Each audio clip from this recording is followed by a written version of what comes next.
What's up, guys? It's your boy Nathan. We're back with another watch log, and we have the final leg of the quarterfinals of the Champions League. No, I'm not late, Zakaria. I'm just sitting here chilling, uh, just looking at some back end stuff as always. A few minutes before, we have Atletico Madrid versus Inter Milan. Uh, quite honestly, I would like to say I'm looking forward to this match. If anybody knows me, it's a complete lie. Nice tan. What do you mean, dude? I didn't even go out today. What tan? Lighting must be terrible. I wish I had a tan. Oh, well, no, that's not true. I don't wish I had a tan because then I'd be charred.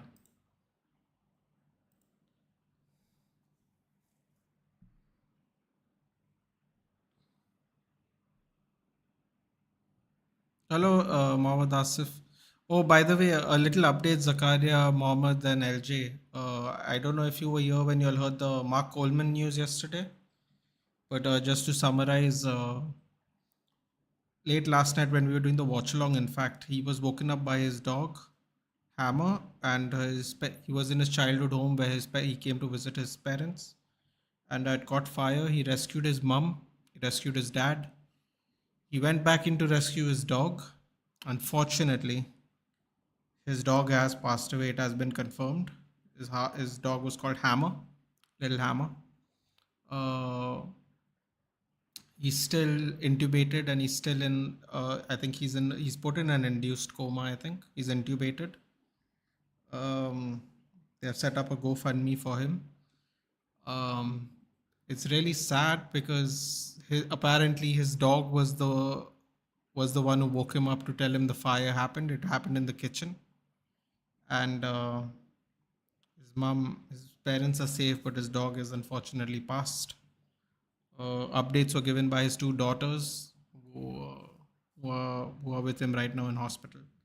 So I was just letting you guys know because Zakaria actually informed me about this. I had no idea we were doing a watch along. I just gave you a little update for anyone who knows the Hammer Coleman. He's a legend. He's a legend in the UFC. He's the first ever UFC heavyweight champion, uh, former Olympian, former NCAA heavyweight champion in '88. Absolute legend. Godfather of ground and pound, as they call him. Um, yeah, I don't know if anyone knows of him or not, but Zakaria brought us this information yesterday. I just read some stuff before coming on, and this is the case. Really sad. His dog is the one who actually saved all of them, really, because they were all sleeping. Uh, Unfortunately, his dog is the only one who's not made it out alive, but that's the value of pets, right? I suppose. It's the value of pets. Really bummer, honestly, but it is what it is. Game has started. I'll get to the lineups. I just wanted to let everyone know what happened. Quite not the best news, but news nonetheless. So I brought it to you guys.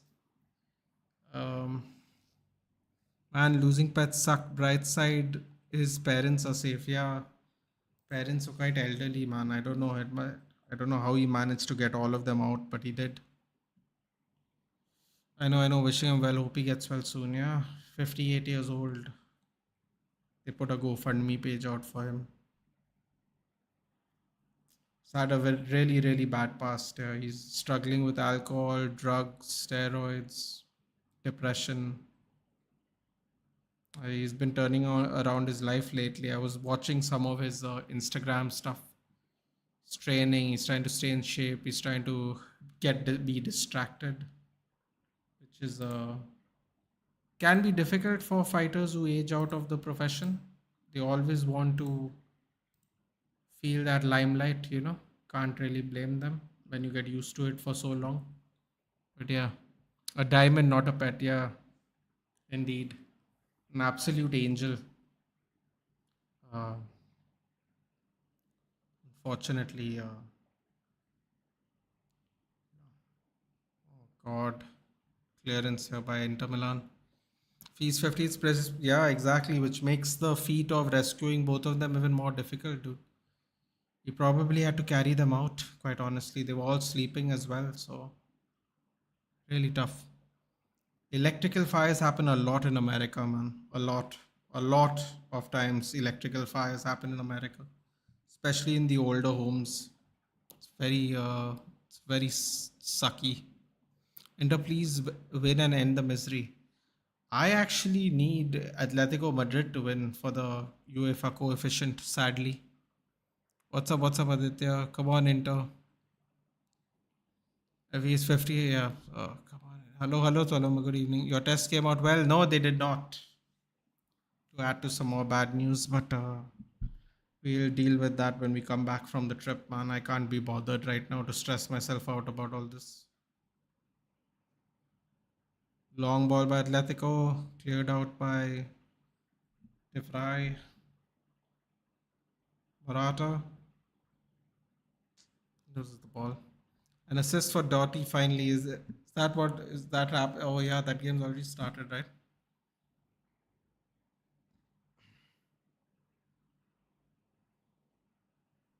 This is the triple captain derby. Luton are 2-0 up. What a bad idea, captaining Solanke, but can't do anything about it. Can't do anything about it. Apparently, Doughty has 7 assists in the league so far. That's.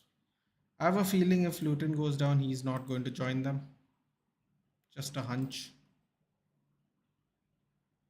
Trip to Portugal or trip to Bombay? Some blood work, I guess. Yeah. What happened? I had to do my blood test and check for my blood sugar and my thyroid. That's it basically. Atletico Madrid win equals promoting terrorism. Listen, man, I want Champions League if I can get it. I don't care if Atletico Madrid get knocked out in the next round.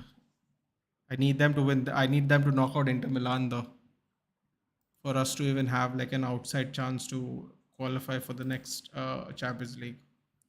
It's simply self-preservation, dude. I don't really care if Atletico Madrid win or not. If they lose the next round 15-0, it would make no difference to me. I'd lose zero sleep. Trust me. However, I need them to. I need them to currently win.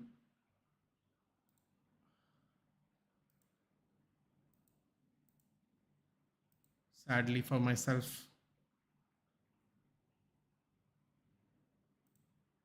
we have reached that point where I require them to win. Actually, Interkit's assassin. AC Milan has one of the best. Okay.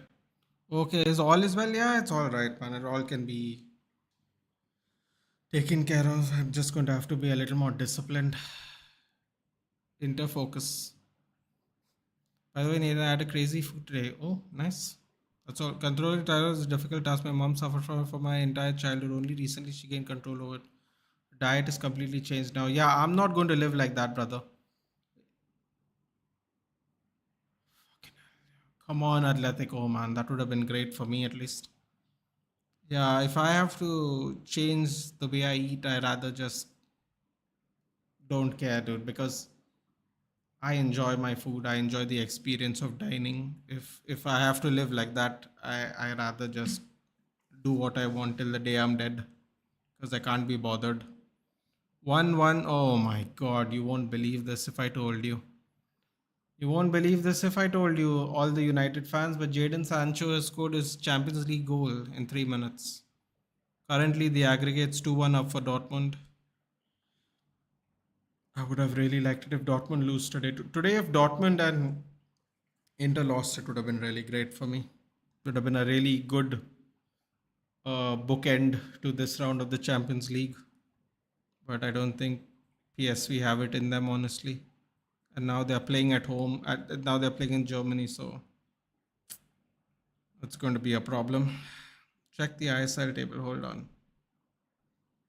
Mumbai City 39 with Mohan Bagan 39 with a game in hand. Oh boy, Goa's falling off quick, huh?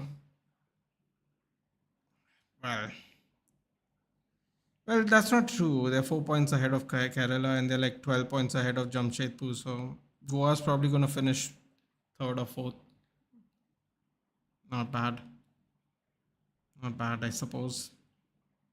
Okay, let's do the lineup now. Otherwise, this game will just pass us by. Madrid has Atleti has Oblak, Savic, Witzel, Hermoso, Nahuel Molina, Llorente, Coque, Rodrigo de Paul, Samuel Lino, Antoine Griezmann, and Alvaro Morata up front.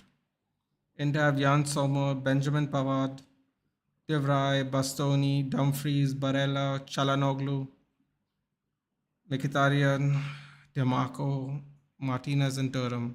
Sorry, Thuram.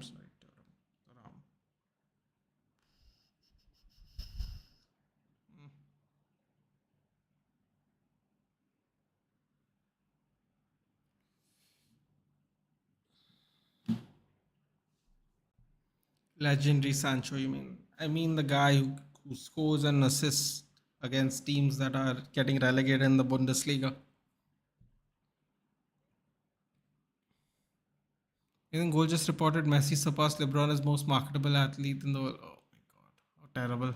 Who cares about any of that? Try to get in behind. Picked up by Oblak.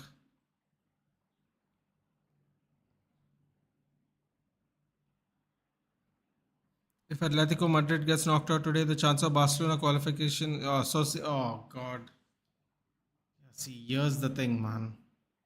If Inter lose, there's a chance that we get the fifth spot for Champions League. Let's see what happens. Currently, Inter are winning, which is not great, but it is what it is. So Licha going to Argentina. So what I heard is, dude, he's going to go to Argentina, but he's not going to be part of Scaloni's plans. It's kind of like the Rashford thing. He went. Remember when he went 2 years ago to the? Oh wait, what is it? Is it 2 years ago now? 3 years ago to the Euros. Him and Anderson went and they didn't do anything. So it's gonna be. I think it's gonna be that he's just gonna be there, getting back his fitness, hanging out with the team. Doesn't really matter anyway because he has no international tournament met at the end of the season. So this is like just going there to chill, I guess. NLD or Manchester Derby, Nathan? Neither. Arsenal United. Arsenal United.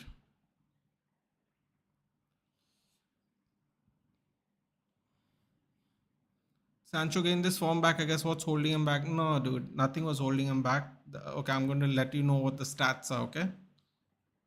He got an assist on debut against a team dead last. They're so bad.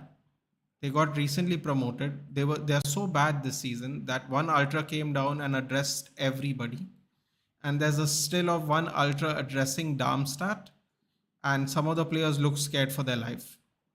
3-on-2 wide. Oh, Thuram. Demarco was completely open. Oh my god. So he scored. No, wait. Was it an assist? It was an assist or a goal. I don't remember. He got a return there. Then he got a return at ninth place Werder Bremen, and today his third return against PSV Eindhoven. He's been there since January. It's mid March now. Scored one today, one on his first match back at the club. He's had one return in between January and March. Wouldn't call it his form back, dude. Wouldn't call it his form back, but that's just me. The pain of being a Kerala Blaster fan. Hope Luna is back soon. Well, I mean, they're in the qualification spot still.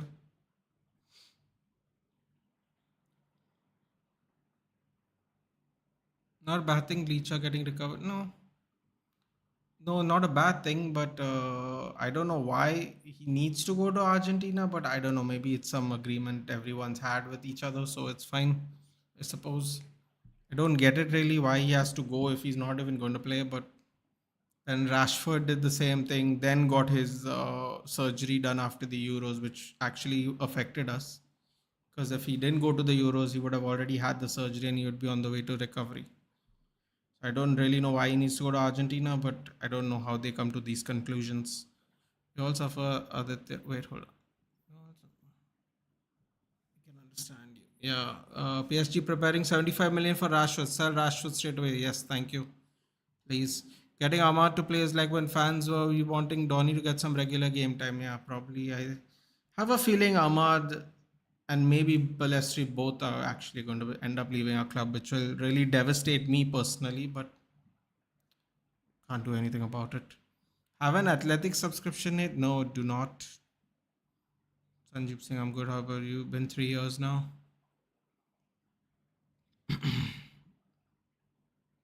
Bro, he's just not. He's just not fit for to play at in England, dude. That's it, really.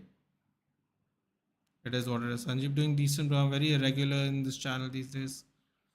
Who's got Peno? Who's that? Get, okay, so Ram become Rashford here. I think I'm the most irregular person in this channel. We'll have Greenwood, yeah, but I don't think we'll have Greenwood. No, actually, sorry. Oh, Inter just gave the ball to Morata, and Morata just such a clumsy donkey he is, isn't he? Oh, they are through. 2 on 2. 2 on 2. Thuram's going to shoot. Try to go down. Oh, the ball goes back to him. Another shot. Ooh. Oh, boy. Oh, that's not Thuram. Sorry, that's Dumfries. My God, he's so far forward. I thought it was Thuram. Thuram started the break, though. Beautiful back flick by Chalanoglu. Then feeds it to Dumfries. Dumfries just runs. Should have hit it earlier when if he was going across. I think it would have probably been slightly away from our block there. Uh, yeah, I don't think we're gonna have Greenwood. Apparently, Greenwood also wants to leave, dude. So we're not gonna have Greenwood. We're not gonna have Ahmad, and we're not gonna have Pelestri probably. We might keep one of them. We might not even have Sancho and Anthony. I don't know what we're actually not going to have enough wingers next season. If we get rid of all the players we say we're going to forget, we're going to actually have a shortage of wingers. We're going to go from like 8 wingers to like 4.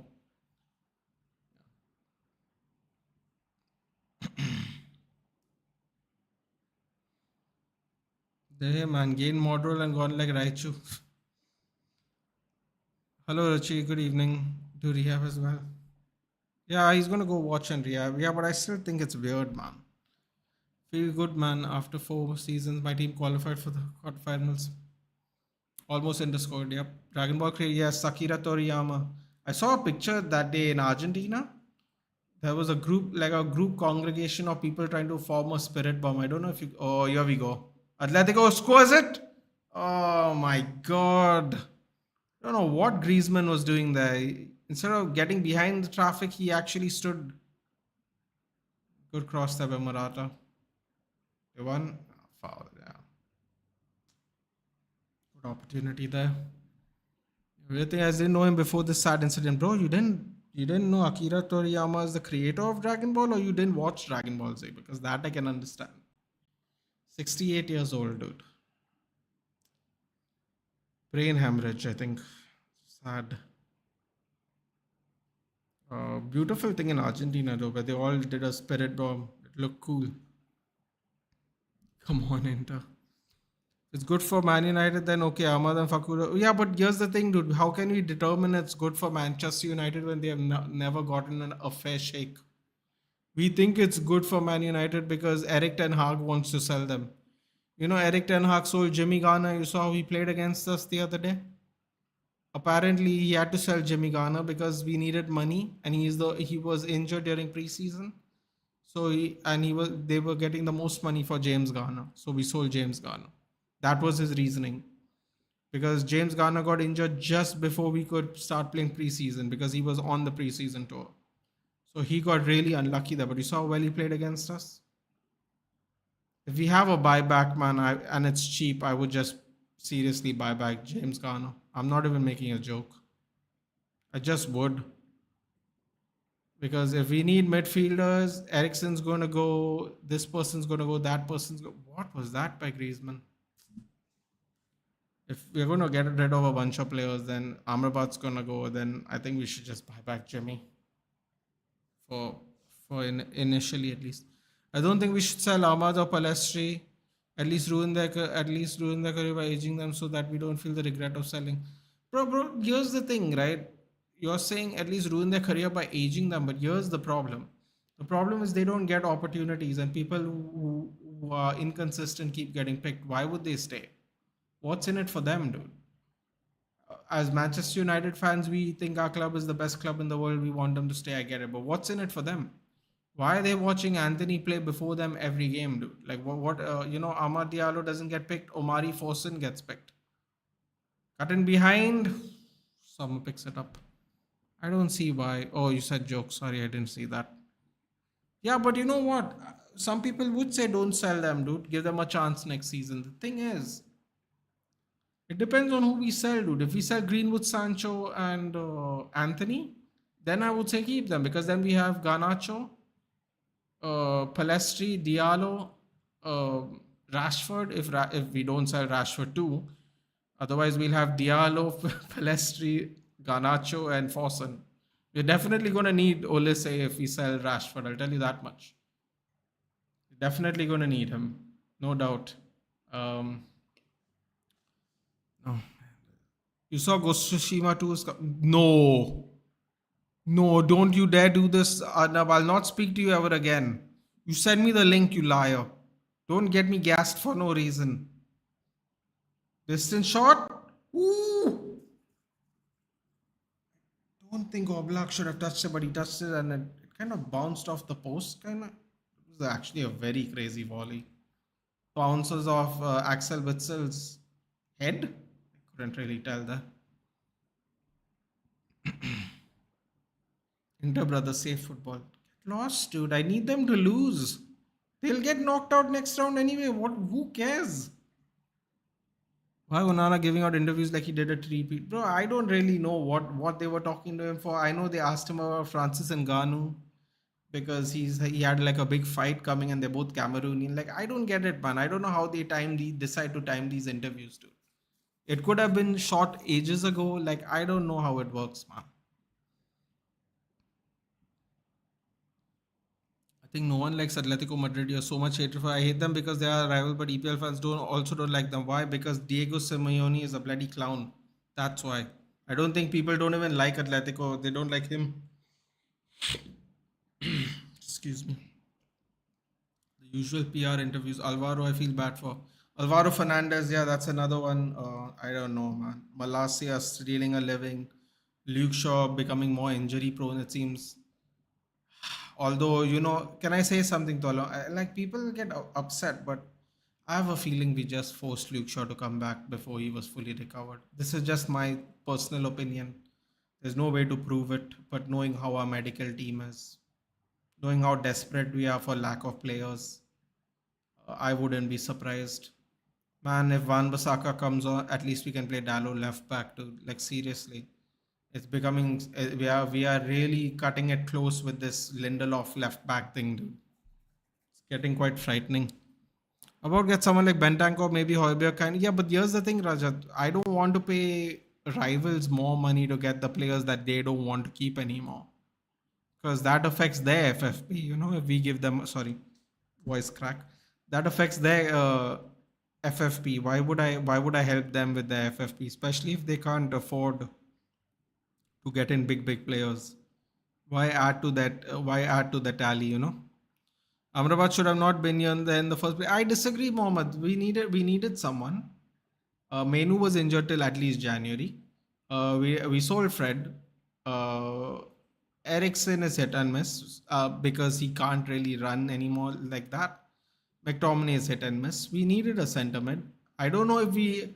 I wouldn't say we didn't need Amrabat, but we definitely needed a centre mid, and I think Amrabat was really what was available for our budget. So that's what we ended up getting in the end. Nathan, I won't talk to you again, bro. That's what girls tell. What do you mean? What are we talking about? Stop talking about United. Wait, what are we talking about? Stop saying what? 2025? What's 2025? No, no. Show me the thing, dude. Show me the trailer, the news, whatever. I want to read. I think communication gap between ETH and medical teams embarrassing. Why is every manager ousted by the support staff and players? Man, listen. I'll be honest with you all. Oh, great hold up play there. DeMarco. It's kind of 2-on-2. He's got to whip it though. Oh, clutch defending by Axel Witzel there. Um, honest, I see, man. I think I think player power does affect you, but as far as like the supports, why are we even blaming the support staff? There's constant leaks by everybody, players, non-players. There's just leaks all the time. Like the ship has a lot of leaks, man. We gotta get rid of the leaks now, moving forward. Under this new management, let's hope we can. Let's hope we can. Why feel bad about Fernandez? He needs playing time. He won't get that consistent. Okay, so Rajat, I'll explain why. I mean, I assume me and Twalumba feel the same way. My God, I'm getting brain freeze here. I assume we feel the same way about Alvaro. So I'm going to just paint the picture and now you tell me how it feels, okay? We had three left backs. One of them played the entire preseason, i.e., Alvaro Fernandez. Uh, or rather, he was at least fit for the whole preseason. Um, we come to the last week of the transfer window, summer transfer window. Malacia and Shaw are both injured. Apparently told that it will take months for them to come back. Ten Hag got promised by the medical staff that it will take 6 months to recover. So he buys Regulon for 6 months. The problem here, which is you fill in the gap, is after both the players were injured, we still had Alvaro Fernandez. We loaned out Alvaro Fernandez with 2 days left in the window. At that point of time, he was the only fit left back we've had. So we loaned him out when we could have given him opportunities to play. But we bought Regulon in, who also missed a bunch of games because he was injured, and therefore we had to play Amrabat and Lindelof at left back. So even if you think he's young, even if you think he's inexperienced, even if you think he's not good enough, at the end of the day, we spent the majority of the last, what we started in August, we spent the majority of the last 7 months not having an actual left back. The majority. And if we had one, we had one, and we didn't have more than one. So there was no backup. So that was the problem there. Don't think Alvaro Fernandez was ETH's fault. If we believe ETH and the medical department gives such a... Yeah, but the thing is, Ruchi, that they were both injured before we loaned him. We could have just kept him. We didn't need to loan him. That's what I'm trying to say. I'm not saying that it's not the medical people's fault. It is. But also at the end of the day, they got injured before he was sent on loan. So he could have just stayed. You could get Regulon even for 6 months. That's fine. But we'd have Regulon and Alvaro Fernandez. Regulon came here and he also got injured. Then we ended up playing Amrabat there. And Amrabat's not gotten an opportunity to play in his own position still after being here all this time. And, well, I don't think he's going to now because the season's almost at an end. So it's over. Hello, Leo, hello. Ruchi, he's on loan, not sold. Yeah, he is on loan. Apparently we sold Alano for... No, we did not. He's on loan. He's on loan with an option to buy, I think. Not with an obligation. He's on loan with an option to buy. Luton are 3-0 up and Morris goal contributions are nil, and neither Solanke, who's either one of our captains. When is City going to be punished? I'm tired of waiting. That's a great point.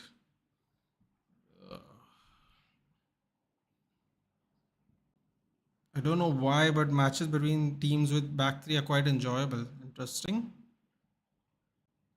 Fyodor is saying, oh, it's a nice name, Fyodor. Once a great man said, not in my lifetime. Welcome, Fyodor. Welcome to the channel. Do tell us where you're watching from and tell us which team you support. Nathan, can I ask you, do you seriously think the players we have and the players other teams have can finish above third even if we bring Zidane? We need Ashford more than anything at this moment. See, here's the thing, man. No one...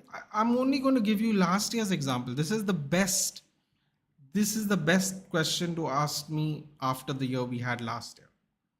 Everybody didn't even give us a chance to finish in the top 5 last year.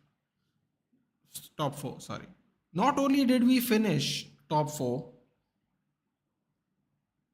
we went in front of a team who for the majority of the season, I would say 95% of the season, had the best defense in the league, better than even the champions who ended up winning it. We finished above them with a 0 goal difference. Dead square 0, okay? No one gave us a chance. We lost Ronaldo, we lost Sancho, we didn't have Greenwood. Our centre backs kept interchanging. We only could rely on Rashford to get us out of the majority of our problems last year. And we still finished third, and we were like 4 points away from Arsenal, who were like 15 points away from us at one point of time. Right? Like we were way behind top four, like way behind. We played catch up with the same crap players that we still think are crap, at least some of them. Um, can we finish above third? Maybe not. But I'll tell you right now, Rochir, I would take third because third means we get more money. More money means we get to spend more money in the next transfer window. More money at third place means Champions League football, which means we attract a different set of players that might not necessarily be the superstars of now, but could be the superstars of the future. Excuse me. So there are side benefits of doing, even finishing third, as much as we want to challenge for the title. There are side benefits for it because we've got to take baby steps to get where we need to go, especially now that we have new management, new top management, new partial owners. Now we have to be very careful with the moves we make because these moves are going to be permanent. We can't blame Glazers, we can't blame this person, that person, Murto, Arnold. Now we got apparently people who know how to do the job. So we got to be really careful. What a great header there by Morata. So what I'm trying to say is, good good or bad, we need to finish in top four, whether we think these players are good or not. Do I think we can finish above third with these players? No. No. Do we need Ashford at this moment in time? Yes. But I'll tell you why what I don't like about the Ashford move, if this makes sense. Uh Paul Mitchell was free. Paul Mitchell would have already been here. Paul Mitchell was sitting with Ragnick at under 21 games, just watching the youth play football. Just chilling. He's a native from Manchester. I believe he's a Manchester United fan, and he was free. And we went for the 20 million guy who I don't think we should pay 20 million for. But if we don't pay 20 million for, he's only free in Jan, which means we'll miss another transfer window without proper decision makers in the particular field of acquisition. So eh, it's tough. Coffee. Thank you. Sorry, I'll catch up quickly. Agree with Mohammed about the back three being more exciting. It can be, definitely can be. I mean, you're Inter Milan are playing very exciting back three. Ooh, that ball got cut in there. He didn't look where the ball went. That was dangerous. Could have got Marcus Thuram for a free, guys. Could have got him for a free. Inter Milan took him though because we were looking elsewhere for Hoyland, who we also didn't get at the start of season. Season already started before he could join. Could have gotten Thuram for a free. So these kind of decision making, hopefully we have the people who will not make these decisions anymore. Great pressure here by Atletico Madrid. Oh, I think he was giving it to Lino. Lino whips it in. Ooh, he's going for the shot. Okay. All right. With current players, we will have to be at least stupid to try anything City does. That is true. Can't copy Man City for sure. United with Licha and United without Licha is a whole different team. He's our most important. You know what, man? I know everyone's frustrated with Shaw, but man, when we have Shaw and Lissandro in the team, it's just different, isn't it? It's just different. Like I'm not saying we're gonna like win the Club World Cup and win the Champions League and all, but it's so much different, man. So different without both of them. I want Inter to win. Atletico is such a shithouse of a club. You know what I agree, Zain. If it did have UEFA coefficient implications, I would also not want them to win. Sadly for us, it does though. Each has press resistant. Most important thing is one pass. He actually can actually bypass whole midfield and defensive games out of the way. Yeah, you know what I've realized? I've realized that Varane also is not used to playing out from the back because he's more of an old school defender, but he has a good pass on him. But yeah, I mean, when you compare to people passing out of the back, I would say it's Martinez and then Evans and then probably Varane. Evans, you know what, man? It would be so cool to like slag off Evans because he's 36 or whatever, and he shouldn't even be here. But I have to like tip my cap off to him, man. Whenever we need him, he's done he's done really well, yeah, for the most part. I have to say, I was very nervous. I thought this is going to be one of those things where Ten Hag is really going to suffer for this decision making, but I have to say, he really, whenever he's been called on, he 9 times out of 10 he's really helped. So we've got lucky that way. The fact that we don't have, you know, um, Martinez, and even if Maguire also stepped up a little bit this year. Got to give him their flowers, man. When you talk crap about them, you do it, but you also have to say this managed to step up when we needed them this season. I mean, Maguire got a Player of the Month award, man, in November, so they definitely stepped up when they need to. So can't really complain about certain acquisitions this time. Some of them just flop. Oh, here we go. Game over. Sue! Oh my God! Why am I celebrating? See, this is what happens when you don't like Atletico Madrid. I need Atletico Madrid to win. I'm celebrating like a fool. DeMarco through cutback. I mean, I'm telling you what, Atletico Madrid was battering them, was being the key word, because now they're behind. Oh, with a pose even. Interesting pose there by DeMarco. What's it? 33rd minute. There we go. I'm sure everyone in the chat be happy, probably except United fans. Maybe some would be actually. Who knows? So exactly what I'm saying. We don't need more money. Okay, currently we do, but we need to improve recruitment and the people who spend that money. Yeah, true. I don't know why, but don't you think we should have just gone for Mitchell because he was free, Richie? This is my thing. This is what's even more frustrating. We could have had him free.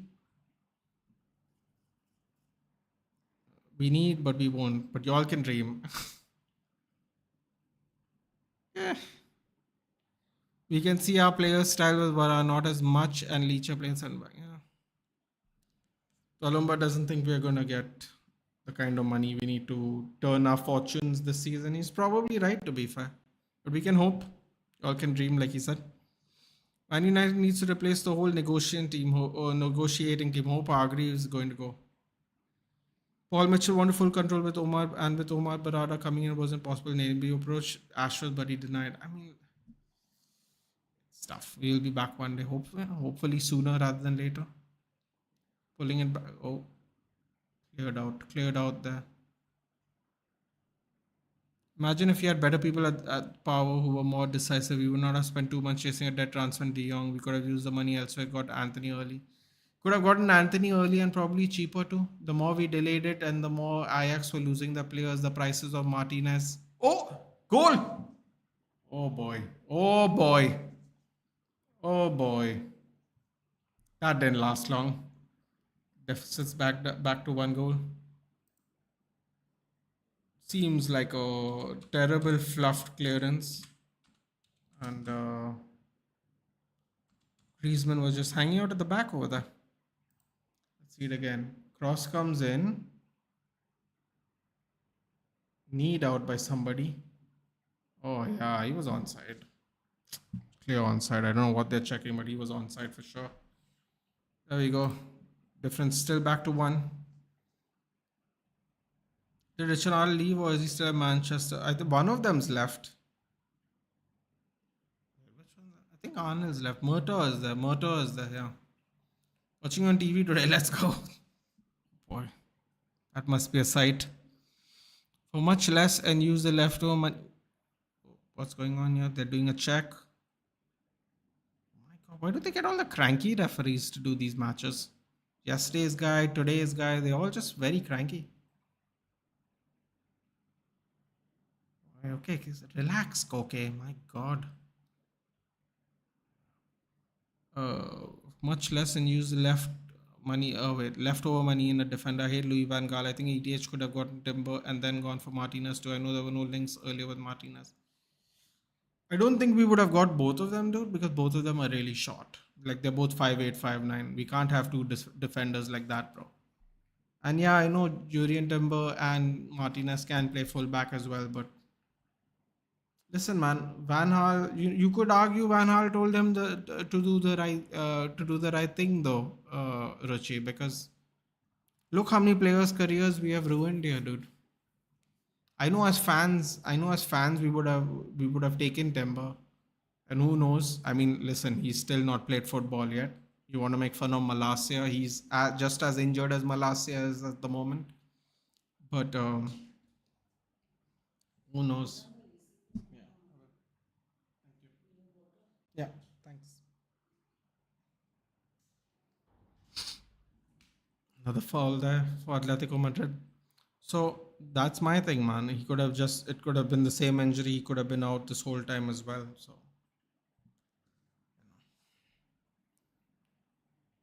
do you have friends only like EPL teams, Nathan? Well, most of my friends don't watch football. So, whoever I speak to mostly watches EPL or La Liga. Nana was so comfortable with each other. That was there. But then again, everyone else in the team doesn't play from the back, right? So, it's one of those things. Inter scored, yeah. Goal Inter, they're done and dusted. Look at Aditya. I'm just catching up with the chat. They're all excited. All excited. I have a soft spot for Atletico, man. Not happy, Royce. I don't get that, but I respect it. I don't know how you can have a soft spot for some 50-year-old man who tells people to suck it, dude. Like, I don't know how you can. He's so unbearable with his shithouse tactics, his time wasting, all that. But yeah. Zagi something, isn't he? Very underrated. Well, normally we used to call him the other Inzaghi, but apparently he's making a name for himself now. Would have thought Inter will play counter against Atletico Madrid. I mean, listen, man, they're playing well. I mean, to be fair to Atletico, they've been battering them a bit. It has been quite back and forth, though. I feel like the 1-1 is fair in a way. Paul Mitchell wasn't club tied when we were talking about him. Yeah, that is there. That's what I'm saying.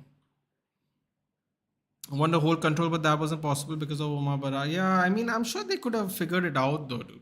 Because he's still a United fan. I'm sure they could have come to some conclusion.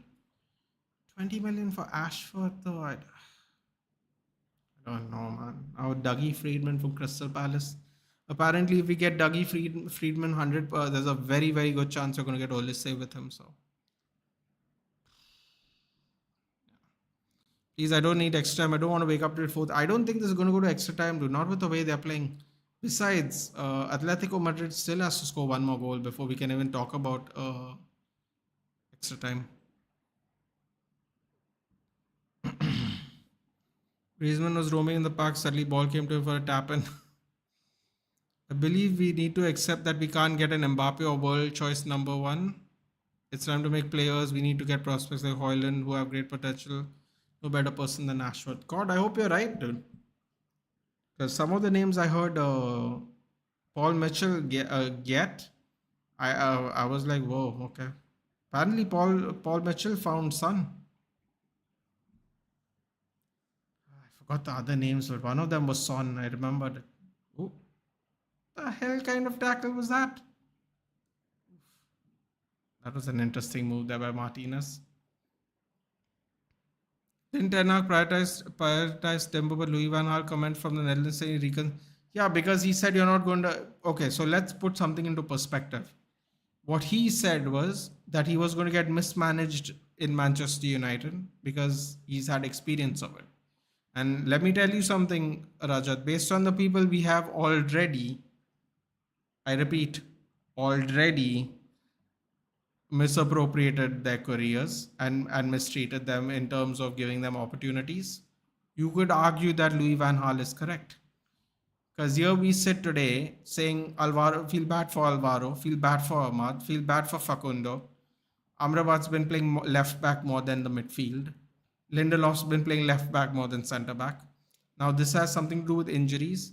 But even when we had options to pick players, we didn't. For example, when we played Stockport Town or Stockport City or whatever the hell it's called, we could have given Ahmad a full game, a full chance to play, right? And get some practice in. We started Anthony. And you know what's the worst part? Even after clearly showing that Stockport wasn't going to catch up with us, We didn't even bring him on the field. So yes, a lot of people are getting slightly mismanaged here for one reason or the other. I don't know what the reasons are. The reasons might vary from player to player, but you can argue that Louis Van Gaal was correct, man. And unfortunately, they both ended up being super injured, so it is what it is. But like Martinez is missed a lot this season, and Timber missed a lot this season. So can't do anything about those things. Would you want to proceed PSV or Dortmund and among Atletico? So Arif, I'd prefer if PSV went through because Germany and Italy are 1 and 2 on the coefficient, and I'd prefer if Inter get knocked out because it benefits us. Quite honestly, no other reason than that. If it didn't benefit us, I couldn't be bothered. Oh, getting close. Solanke scored, thank God. Savage is so funny. What is Gary Neville doing in the FBI special task force of building a stadium? Even I know we want the beer filling mechanism of Spurs to fill from bottom. Gyökeres from centre forward.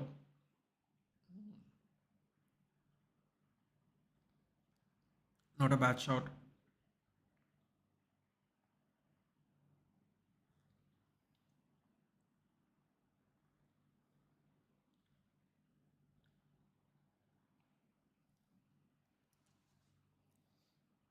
What striker are we looking at? Apparently, we are looking at a striker that is more experienced to uh, help Hoyland as opposed to being a guaranteed starter game in game out. That's apparently what we're looking for. Now, I don't know. We might just get a young striker who's just not as good as Hoyland to take some pressure off of him. It depends. I don't think we're gonna get like a Ferguson or a Tony. I'm not quite sure. I heard people say. I heard today. I heard. Oh, that was a nice block there. I heard people say today, why don't you get Solanke or Watkins, who are 28, 27, 28 years old? Interesting. Don't worry, Arsenal will win CL. So England. I don't know why you want Arsenal to win the Champions League. I don't think you quite understand how much we're going to have to hear about it, Zakaria, and then you're going to live with a lot of regret because you're going to have to hear them say, "We finally won a Champions League." You can't sing that song, right? You'll never win that. You'll never win that.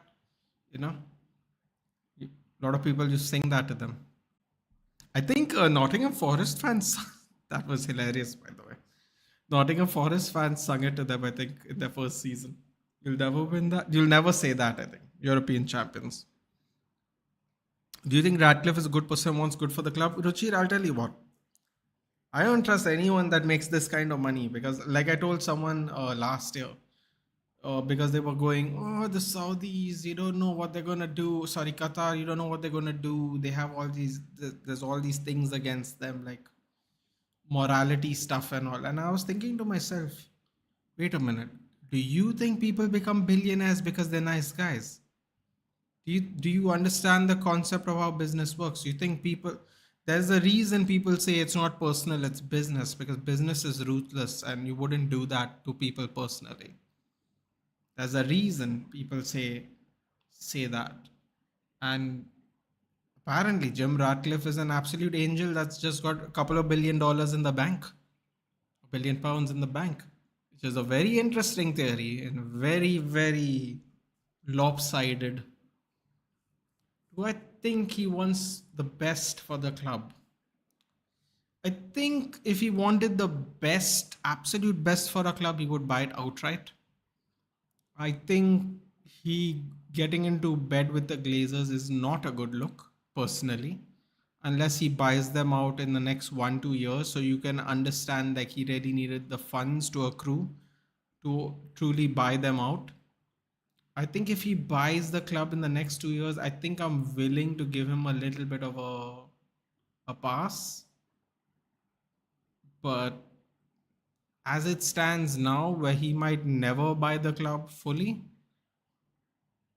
I don't know how I feel about that personally. I don't know. The other thing was he was a Chelsea season ticket holder, and a lot of people go, That's okay because his business is based in London, so he just wanted to, he's a football fan as well, so he just has a Chelsea season ticket because that's the closest he could go to watch the match every weekend, and to that I would say that makes a lot of sense. But I don't know, man. I hope he does. I hope he does. Like it's the thing I will say is it's not a good look when you decide to still have the Glazers in play because the one thing all United fans wanted, no matter what, is that we wanted new owners. Period. It was Qatar, whether it was Sir Jim, whether it was some other entity, we wanted new owners, which we did not get, unfortunately. So we have the next best thing, or at least it seems like the next best thing, which is someone who's in charge of only day-to-day football activities. So we will see. We will see if this works out for us or not. I am optimistic, but I won't go as far as to say, does he care about the club? Does he not care about the club? Because in reality, it's like if he was truly aware of how the fans feel, he would have tried to buy the club outright, but he just could probably not have money. So can't really do anything about that, unfortunately. Who's striker to replace Hoyland? We'll need one, dude. We need one. We just need somebody who's not injured. That's a good point. Next striker needs to be experienced. Yep. Get Karim Benzema for one season. Too expensive. Too expensive. His wages are insane, apparently. Will not mind Ramadan Benzema. Ratcliffe is actually a Chelsea fan, not United. See, this is not true, Zakari. I have to correct you. He has been a lifelong United fan. He's actually from the areas around Manchester United. The thing is that his business is in London, and he never ever thought this opportunity apparently would arise to buy Manchester United or buy part of it in this case. So what happens is he's also a football fan. So he had a season ticket to Chelsea because apparently his business is closest located to Chelsea. Now I'll tell you this much: I wouldn't enjoy it if he was an Arsenal season ticket holder. Chelsea, West Ham, Tottenham, fine. But I'll tell you right now, if he was an Arsenal one, I'd be like, oh boy, not a fan of that. Not a fan of that.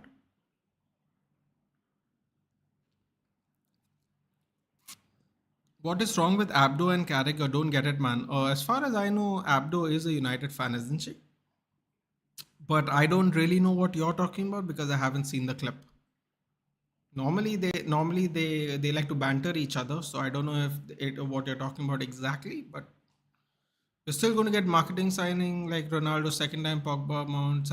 I don't think this season. I'd be very surprised if we get one like that this season. I don't know why. I feel like we are going to be much more clinical, much more surprising with some of the signings we make. That's what I feel, at least. I think that's what it's going to be. Carragher gets too personal blow. He doesn't get it. Nobody likes a Liverpool average player or a legend.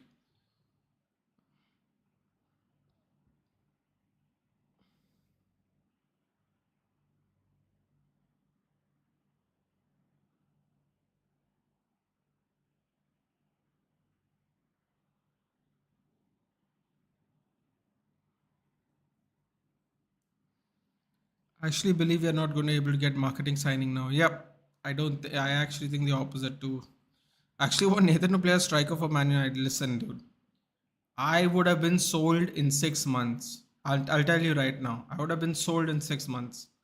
Because I'll tell you, the first thing I would do is I would get in a lot of the players' faces and I'll go, listen, I don't care how much money you make, I don't care how many followers you have, but you play like shit. And I'm tired of losing. And believe me, in 6 months, I would have been kicked out. For sure.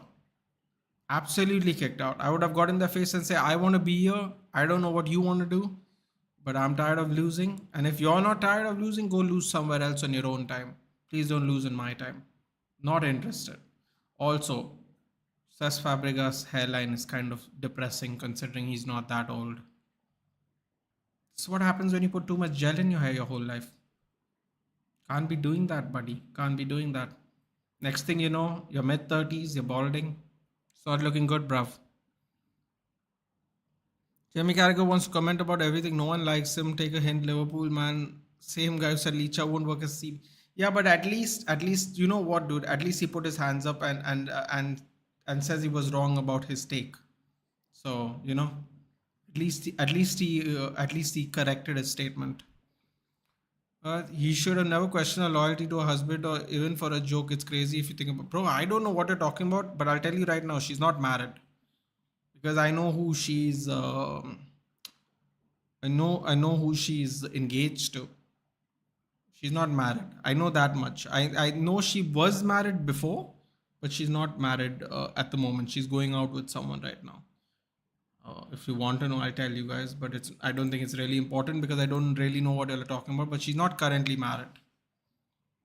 Jamie should be sacked right now for this offense, bro. He spat on a kid like a couple of years back, dude. If he didn't get sacked for that, he's not going to get sacked for this. Let's be real. How will Man United team made of fans? What? Sorry. How will Man United team made of fans go seventh? I didn't. Oh, are you mad? Seventh, dude. We'll finish in the championship, dude. You still have to be able to play. Nathan would need 6 months to get in shape, bro. I'm gonna need 18 months to get in shape. Tell you right now. I need 18 months to get in shape, but I won't make it past 6 because I'll be in everybody's face, dude, all the time.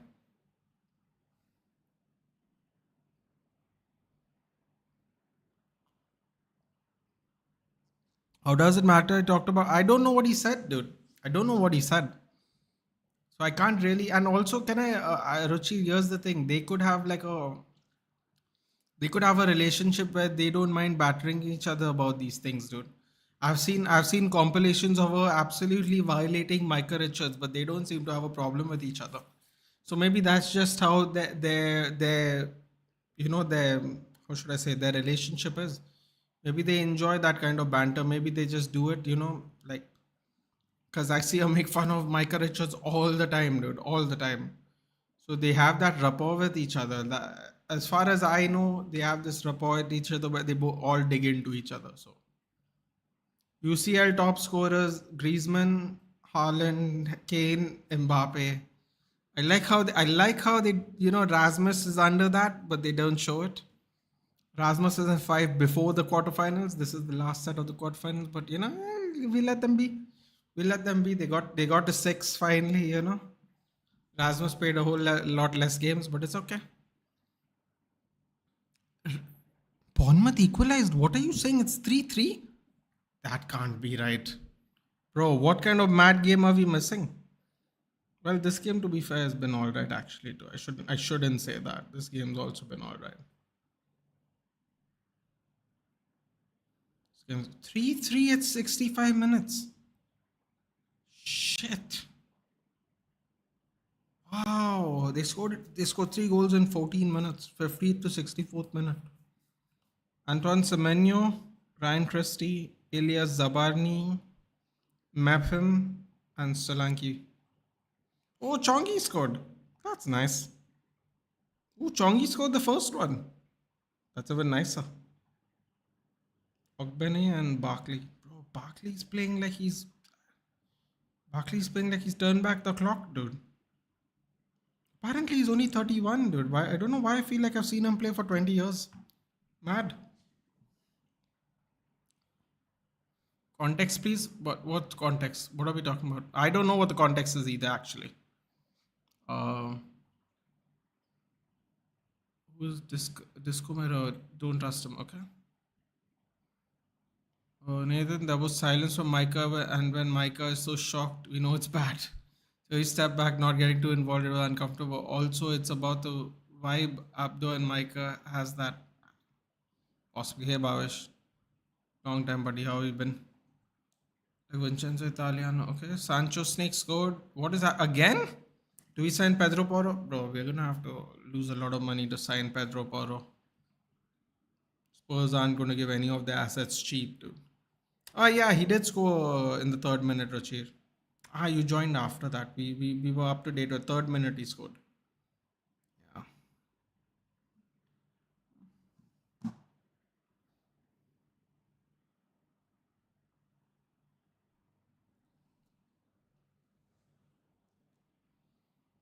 Fun game so far. Can't complain. Sancho the goated snake. God. Okay, guys. While we still have time before the how you rate Atletico and Inter's approach today? I feel like they went tit for tat with each other, which is brilliant. Inter Milan were trying to hit them on the counter every time. I thought Griezmann was looking dangerous the whole game. Morata had a couple of nice crosses fizzed across the box, but no one really moved to it. I think Demarco's been quite dangerous. He's been overlapping a lot. Him and Dumfries. Great hold up play by the frontman too. If I'm not mistaken, no, the Denzel Dumfries chance started from a hold up play back heel by Thoram to Chalanoglu, who then released Dumfries, and then the inverted lap by DeMarco scored the goal, didn't it? He inverted in as the forward play went wide. I think it Martinez laid it off him, squared it back. Good game, good back and forth. Way better than yesterday's game. I'll tell you that much. Yesterday's game was an absolute nightmare.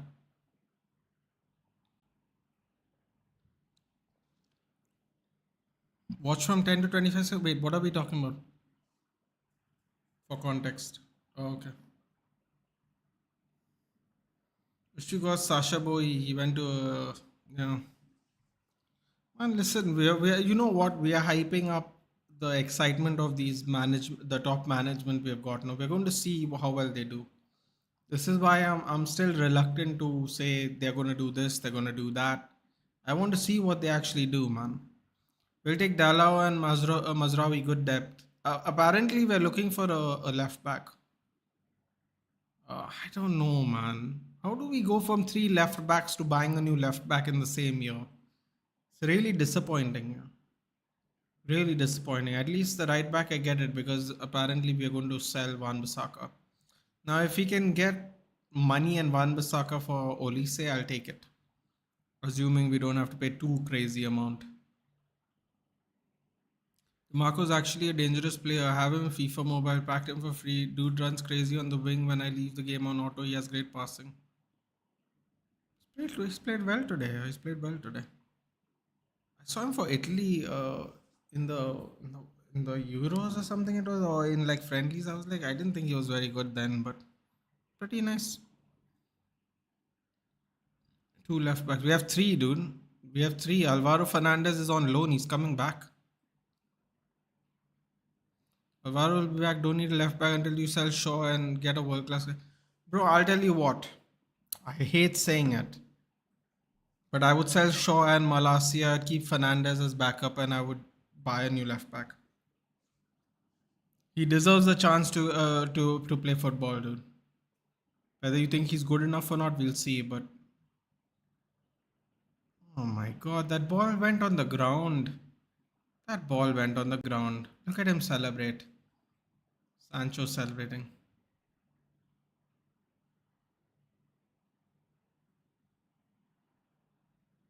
Yeah, whatever. Yeah, if United finish in fifth, then do you feel Ten Hag is the right man to lead in next season?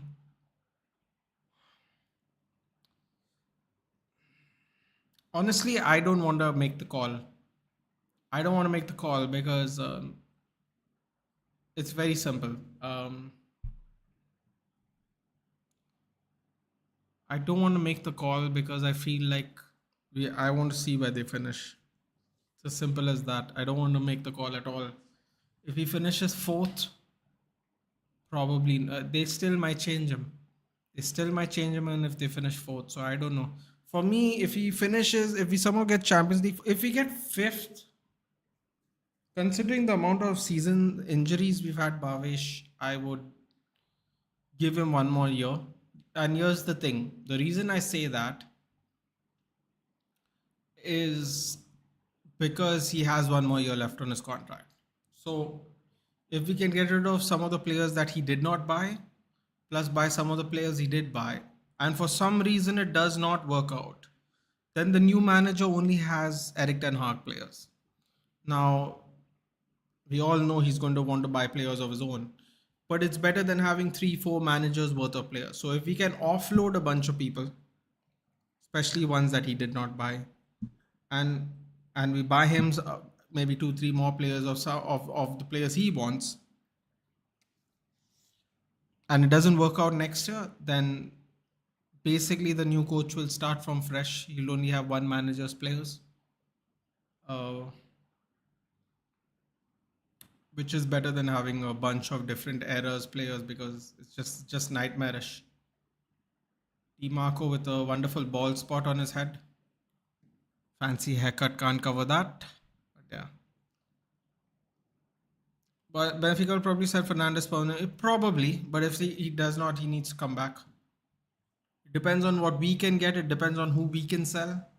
All these factor in. Hi Kumar. Hi. Good evening. Good morning. I should say 2:30. I'll take a fifth place. All to be honest, all things considered. Listen, I'll tell you one thing I don't like. No matter what happens this season, we're going to have the most losses ever in our Premier League history. Yeah, 12 losses is the record by Moyes. We are currently already on 11 with 10 games in hand. Now, let's be honest. You can like Ten Hag, you cannot like Ten Hag. We're not going 10 and 0 in the next 10. Yeah, so we're definitely going to lose the most games we ever had in a Premier League season. Some of those games we were better. We were definitely better than the teams we lost to. So he has to be held accountable for that, no matter what. Um, don't know how I feel, man.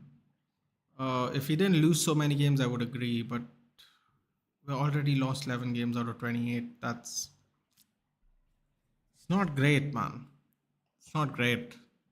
That's why I'm wondering, would I still keep him? Would I still not keep him? Injuries, I'm sure.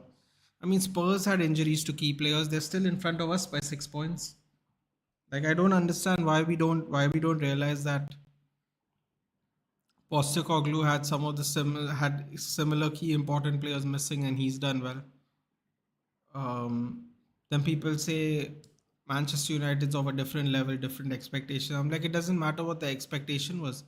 The majority of the team Postecoglou had finished in whatever seventh, eighth, whatever. They finished out of Europe, right? They didn't have European football this year. To go from not having European football this year to be possibly finished third, currently at fourth. I mean, you know, and people say it does not apply. It shouldn't apply to Ten Hag because for whatever reason, this, that, and the other. But then I think to myself, wait a minute. All these players played a different style of football for the last three coaches. They are playing a new style here because I heard. So I'll just be completely frank quickly because I don't want to make it about United since the game started. I heard Mark Goldbridge say that you can't compare this and Klopp to Ten Hag because they have different systems. He said Klopp has an inbuilt system from the youth academy. That's why 16-year-olds can play and win. But I'll tell you one thing right now. The majority of our 18 under 18 youth FA Youth Cup winners who won the Youth Cup right in the country, a lot of them couldn't transition into senior football in Manchester United, irrespective of style they play, because big man football is different from little man football. Just because Klopp teaches players to play a certain way, that doesn't mean they're all the players that you saw when that won the Carabao Cup, they're all not going to become Liverpool players. So when Mark Goldbridge says you can't compare because they have a system for all these years and the youth know how to play the system and all, that's great, but that doesn't still mean they're good enough. That doesn't still mean they should beat Chelsea in a Carabao Cup. That doesn't mean they should win other matches. But they have won other matches to their credit, and that's why I always rate Klopp over Pep. But to not hold Ten Hag accountable for the fact that he can't get these players to play his style of football, I think is bullshit. Because Postecoglou is using players that don't play the style of football he plays. All of them, all of them. When they didn't have full backs and they were playing a four centre back formation, those players don't know how to play centre backs. They were playing. They were playing. Like the last three coaches of Spurs don't play anywhere like Postecoglou, but they're still implementing the style. But Ten Hag gets a pass because we have injuries. I'm very sorry, man. I am here. I get a lot of flack for being overly positive, which I don't mind doing because because it is what it is. That's my opinion. But this whole Eric Ten Hag can't play his style of football, and Postecoglou can. Wait, Eric Ten Hag can't play this football because we have injuries, but Postecoglou can because when he has injuries to really really key players. The Klopp one, okay, fine. You want to give it a pass? They have a system going down all the way to the youth, fine. Postecoglou just showed up. Postecoglou showed up with players that didn't even finish in a European spot, with players that aren't good enough even in the eyes of Tottenham fans. They've been ahead of us almost the entire season. They've had this injury to key players just as much as we did. Maybe not the same amount, but the key players have been injured for a while for sure. They've lost players to the Asian Cup and African Cup of Nations. Key players, Saab, Bissouma, you know, Son, their captain. And Goldbridge is saying we can't hold them to the same standard. I'm like, what do you mean? These players have been playing a style of football from the last three managers that is polar opposite to this current manager who came in 7 months ago. How can you not hold them accountable? How can you accept Eric Ten Hag's we can't play his style of football because we don't have the players for it? Why can't he coach these players to play the style? How many games did Spurs get exposed because they played the same style that Postecoglou plays against the wrong team, and the team made them pay for it? Chelsea made them pay for it,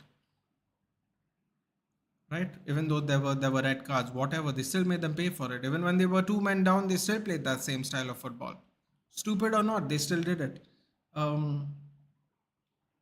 don't know. I'm not buying this. He can't use these players to play his style of football, man. I'm not, respectfully. After seeing Postecoglou do it, I don't see how he has an excuse. I don't. Injuries, you want to square off injuries, we'll square off injuries. But the style, oh, oh my God, Griezmann almost leveled it on aggregate. Yeah, you want to use that as an excuse, fine. But you can't tell me he can't play this style of football with these players, man. He took players that and everyone was going, look at his new signings. His new signings stood out because they play his style. Dude, he bought Vicario and he bought Udogi. And Udogi has been injured or suspended for multiple games. Vicario is literally the only player that has been consistent for them. Van de Ven has been out injured as well for a bit here and there. Van de Ven, Udogi, and Vicario are the players they bought. I heard Goldbridge talk about Dragusin, who came in mid-Jan. I heard him talk about Werner, who came in mid-Jan. I mean, like, these are loan signings. They were ahead of us before we got these loan signings. Van de Ven has missed a bunch of games. Madison has missed a hell of a lot of games. And Vicario has been literally the staple of the team. Udogi has been suspended, missed games as well. Vicario has literally been the only player from the beginning of the season that has been fit the entire time. And to me, he's one of the signings of the season anyway. So he's been outstanding personally for me. Right? Van de Ven's been great, but he has missed a bunch of games. Udogi was signed under Conte. Fuck that, then let it be. Then we got Van de Ven, we got Vicario, we got, I don't know who do we have. We got only those two players. We got Madison, who's been injured for a bit. We got Van de Ven, who's been injured for a bit. But he played. I'm not taking anything away from him. And we got two loan signings in January. They were ahead of us before January anyway. I don't understand that argument. So the whole he can't get our players to play style. I'm very sorry. I have given Eric Ten Hag so much leeway, you guys know. But when he came out and said, I can't get these players to play my style of football, I found it unacceptable because he keeps buying players that can't play that style of football, first of all. Yeah. He bought Martinez, who can play the style, but then buys Casemiro, who can't play the style because he couldn't get De Jong. He buys Amrabat, who barely plays. He buys Onana, who literally kicked us out of tournaments. He's bought Anthony, who's been one of the worst signings ever. These are all people who apparently plays football. 2 out of 3 people who plays football, right? 2 of them had really shaky starts. Martinez has been injured. Martinez, to me, by far one of our best signings in recent history. That's on Ten Hag. You got to give him his flowers for that, like him or not. We got an absolute gem there if he can stay fit. So it's like, I don't understand this, dude. This guy made Dusan Tadic look like Superman, dude. 36-year-old Dusan Tadic. But he can't make our young players play well? Come on, man. Like, I heard he's this tactical genius and all that, and he keeps changing. When he kept selling players from his Ajax team, he kept having to adapt his formation and his strategies. He has not done one of those since the last 18 months. He has not adapted his strategy once in the last 18 months. Even when we had players fit last season, we didn't change anything, dude. I'm just saying, like, it's frustrating when you hear him buy players and then he on top of that says we don't have players to play the style. Why the fuck are you getting rid of our good players then? Why get rid of a golden glove player if you can't play this style of football? What do you get Onana for? Like why? Like there's so much frustration that I've been building up because I've been trying to like justify some of the decision making, some of the points he's made. But then I just run out of stuff to think about because it's weird. It's really frustrating because sometimes when I go further back into what he said and what he has done, it just some of it doesn't add up and it's really frustrating. Just frustrating, man. And I really want him to work out. It's really frustrating because I really want him to do well. But sorry, he signed Malasi as well. Thank you, Ruchi. That's another one that sorry, Bhavesh, thank you. It's another one that's failed horribly, man. Like I don't know, man. I want him to do well, but it's really frustrating. Yeah, it's really frustrating. Fifth isn't worst place to be. I agree. Rehab recovering, Bhavish. Do all ex-United players perform better after leaving United, like Langa, Sancho, Pereira? Okay, Ari, we have to get certain things straight here. Elanga left because we had way too many wingers. Okay, that's just the truth. I would have loved to give Elanga a shot because he scored that lovely goal against Leeds, and if you know our rivalry, that you always get brownie points for doing that. I actually like Elanga. I didn't think we should let him go. Sancho has not performed well, Arib. He's had 3 returns, one on his debut against a relegation team that literally got promoted the same year. He got one 2 weeks ago against Werder Bremen, who's ninth, and he's got one return today. So if you take today's game and you take his debut game aside, he has had one return since he's joined them in Jan. Okay, we are in mid-March. He's played at least 10, 11 games. He got an assist on Darmstadt, who I don't know if you've seen it, but the ultras came down. One ultra came down and gave them an absolute lashing, and so much so that the players look scared for their life. Okay, today he scored against PSV, and he scored against 9th place Bremen, who's been struggling in the Bundesliga for the last 10 years. Okay, I wouldn't call it hitting in form.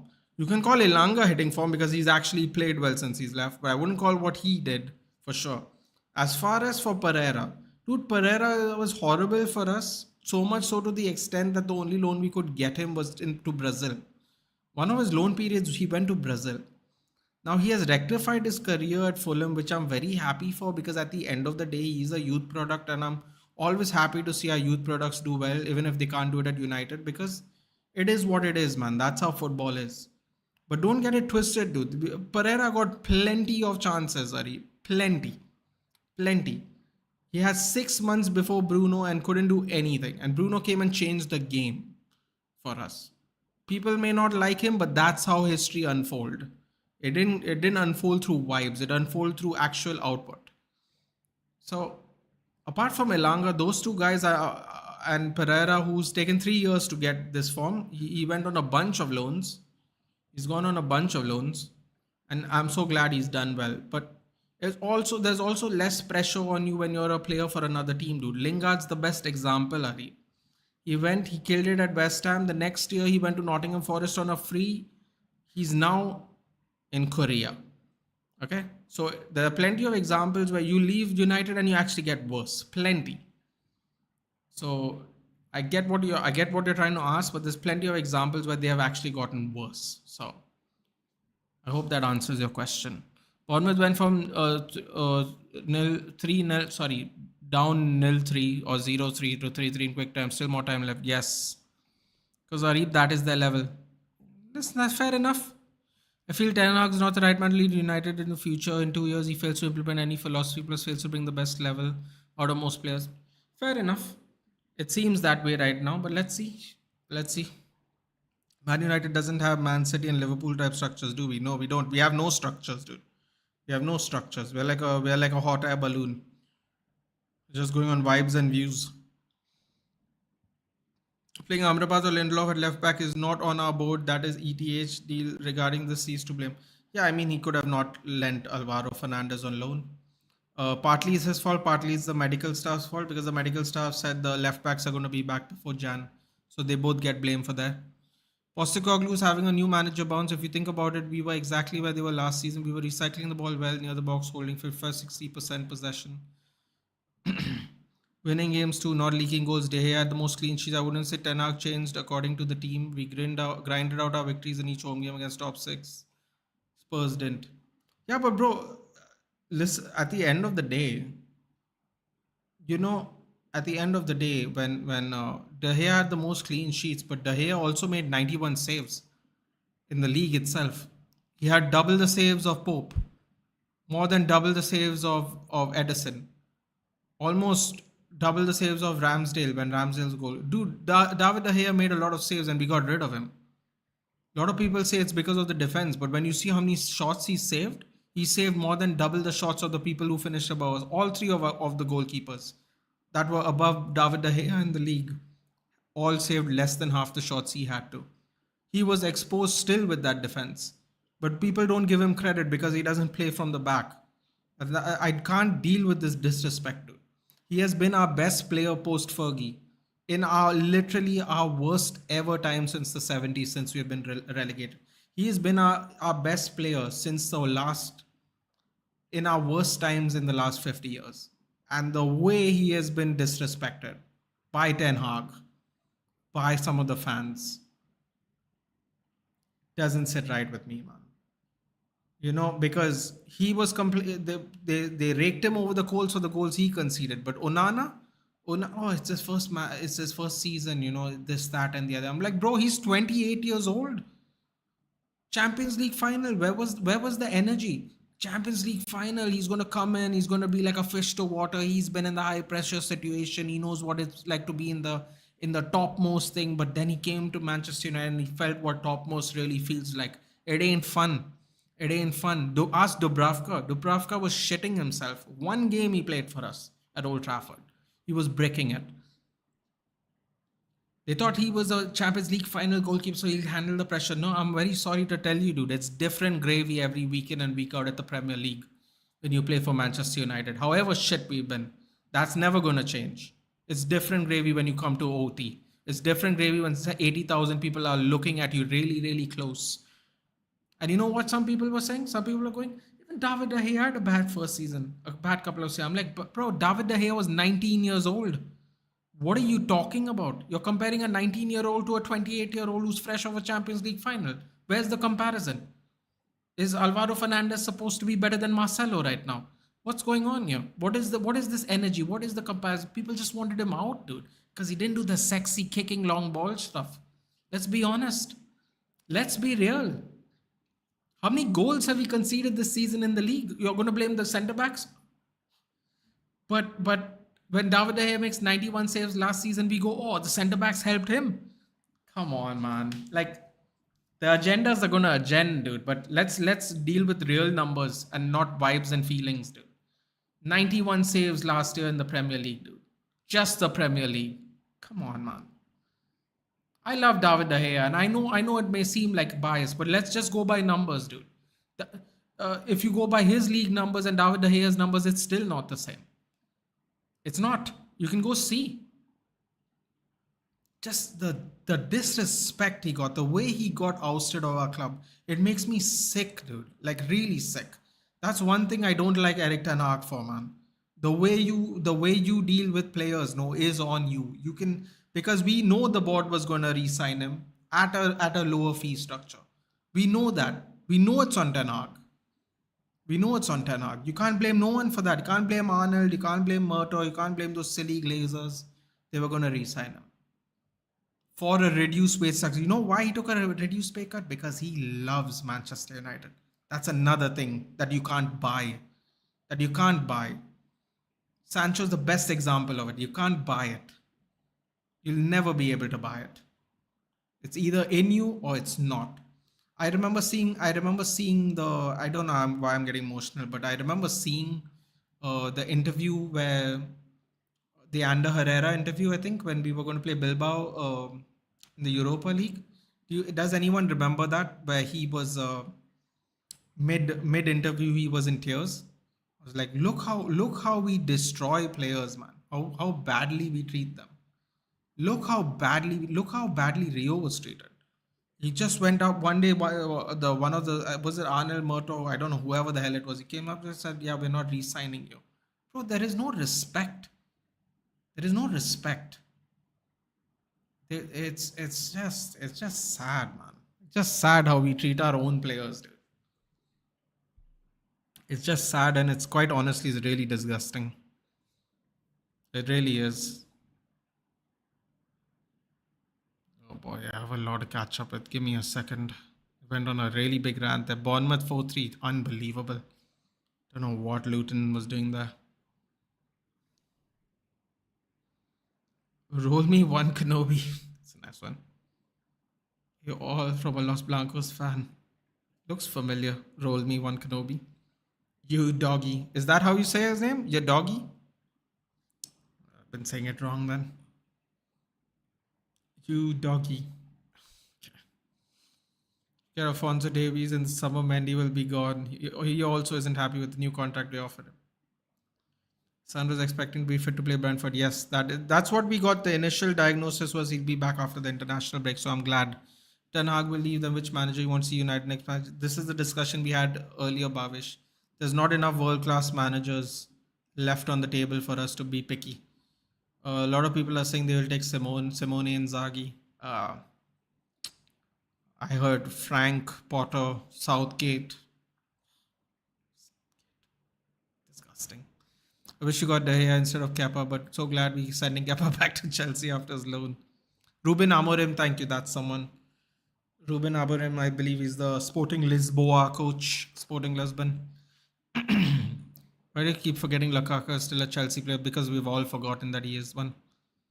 How can people say he's not bringing out the best? He revived Rashi's career. Dallo's so much better. Shaw was great. Menu getting chances. Garnacho getting chances. Van Bissaka got better on the ball. Okay, hold on. Well, Rashi's had two good seasons. One was under Solskjaer and one was under Ten Hag. So did Shaw. Shaw's best season, I would argue, still today is from Ole Gunnar Solskjaer's season. The one where we went all the way in the Euros. That was under Solskjaer. Menu's getting chances. Garnacho's getting chances. That is true. Wan Bissaka did get better on the ball. That is also true. Although, to be fair, Ruchir, apparently he was a winger at Crystal Palace, so he should have been on the ball, better on the ball to begin with. And I don't know if he revived Rashi's career, dude. He's had one good season again. He does this: one good season, one bad season, and he's not having a very good season this year. So don't know about the reviving part. He had two good seasons. One with Solskjaer, one with Eric Ten Hag. Good seasons. I'm not taking it away from him, but he has been extremely inconsistent. And I would say Shaw also one good season under Solskjaer. More than one, but his best season was under Solskjaer, and probably I would say got one set of De Gea. Flick won a sextuple. Yeah, but apparently Flick is like this disciplinary guy, and the players we have it just won't do well with them at the moment. They need to score one more. Well, there's still plenty of time left in the game. And Atletico need to score two more. Maths. Zizou and Zaghi are not bad. Zizou doesn't want to come here. Hello, Ankit. Hello. Good evening. Good morning, I should say. 3 o'clock. Do you feel Anthony will make him come back, or are you done with him? Listen, dude. Anthony has passion. I appreciate it. But at the same time, he's just not good enough, and we spent way too much money on him. He's got to go, unfortunately. So I don't think he was disrespectful. He was shit on the ball. Every big club has a good player on the ball. De Gea, 37, 375k wages, wanted better. Onana is earning 100k. Actually, dude, it is well known, Ruchi, that he was going to take a reduced pay cut. I heard people on the United stand just confirm it as much, and they have a lot of good sources. The other thing is, he was definitely disrespected because he was offered a contract and then got pulled away from him. That is also a known fact. He was shit on the ball, but he made 91 saves. Onana is Onana. If he makes a good save, we all jump for joy. He is a goalkeeper after all. Every big club has a good player on the ball. I actually don't think Thibaut Courtois is as good on the ball. But Thibaut Courtois is from the same generation as David De Gea. I think there's plenty of good clubs that have good goalkeepers and not necessarily supreme on the ball. Neuer, Edison, Allison, I think they're very good on the ball. I don't know how many people are on that level. Some are better than others for sure. For example, wait, let's do this, Ruchir. Ruchir, people said Diego Costa was great on the ball. Did you see him yesterday? He was not. He was nowhere near any of those penalties. He was nowhere near any of those penalties. The one save he made went under his foot, under his thigh. Like the one really good, one really dangerous save he made went through between his legs and hit his thigh and went out of bounds. Whipping ball. Oh, that's a great clearance by Hermoso. So I think he was disrespected. He definitely was disrespected, Ruchi, whether you think he was shit on the ball or not, because he was offered a contract. He said he was going to take one at reduced wages. They pulled it back from him. Ooh, in their face. Chalanoglu and DePaul. So just based on that, he was disrespected. And it came out on various outlets that he was offered a contract at a reduced wage, dude. So... And yeah, and let me tell you something, Ruchi. If he wasn't disrespected, right? If he knew he was going, he would have gotten a farewell like Solskjaer or anybody else in that club if they knew they were going. So that's another way I knew that he thought he was going to resign. Now you can say it's a conspiracy theory, but it adds up if you think about it. Bobby Firmino knew he was going to leave. He got a farewell. I'm sure David De Gea would have gotten a farewell of some sort, at least a goodbye. Even Ander Herrera got a goodbye video,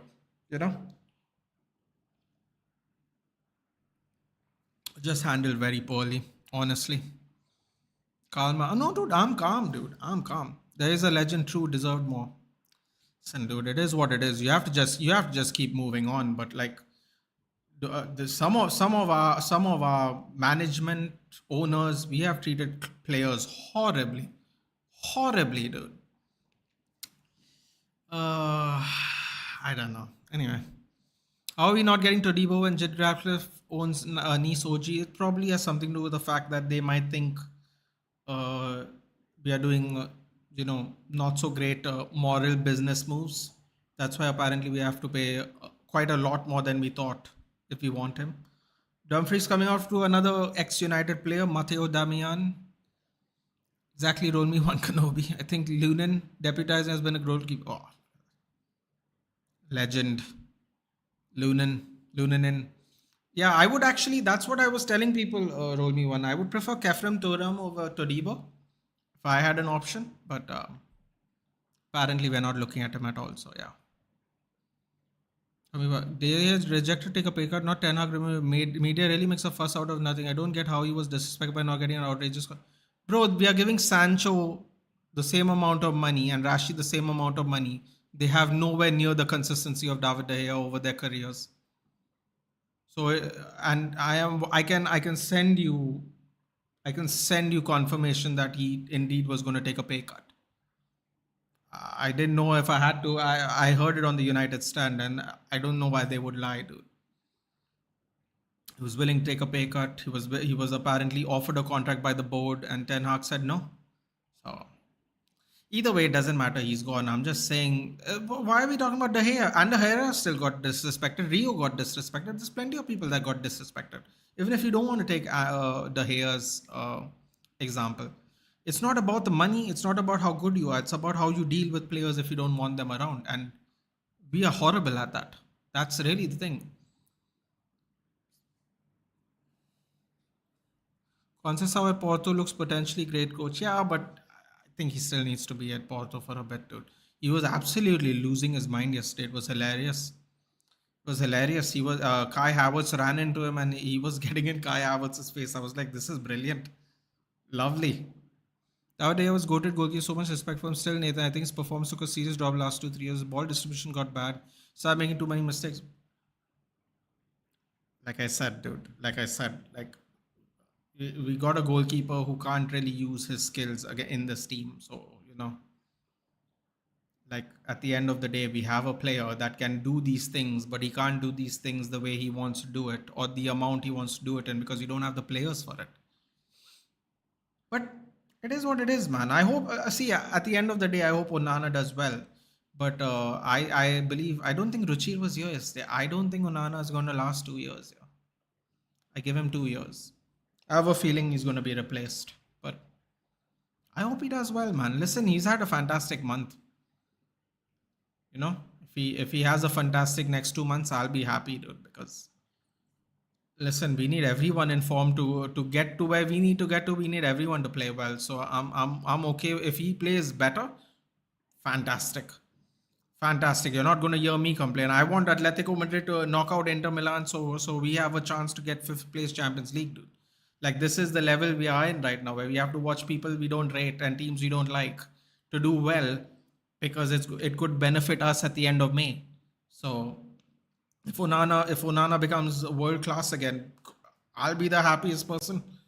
I'll be the happiest person. I thought he was one of our players of the game during the Manchester derby. I thought he played really well and he was really unfortunate.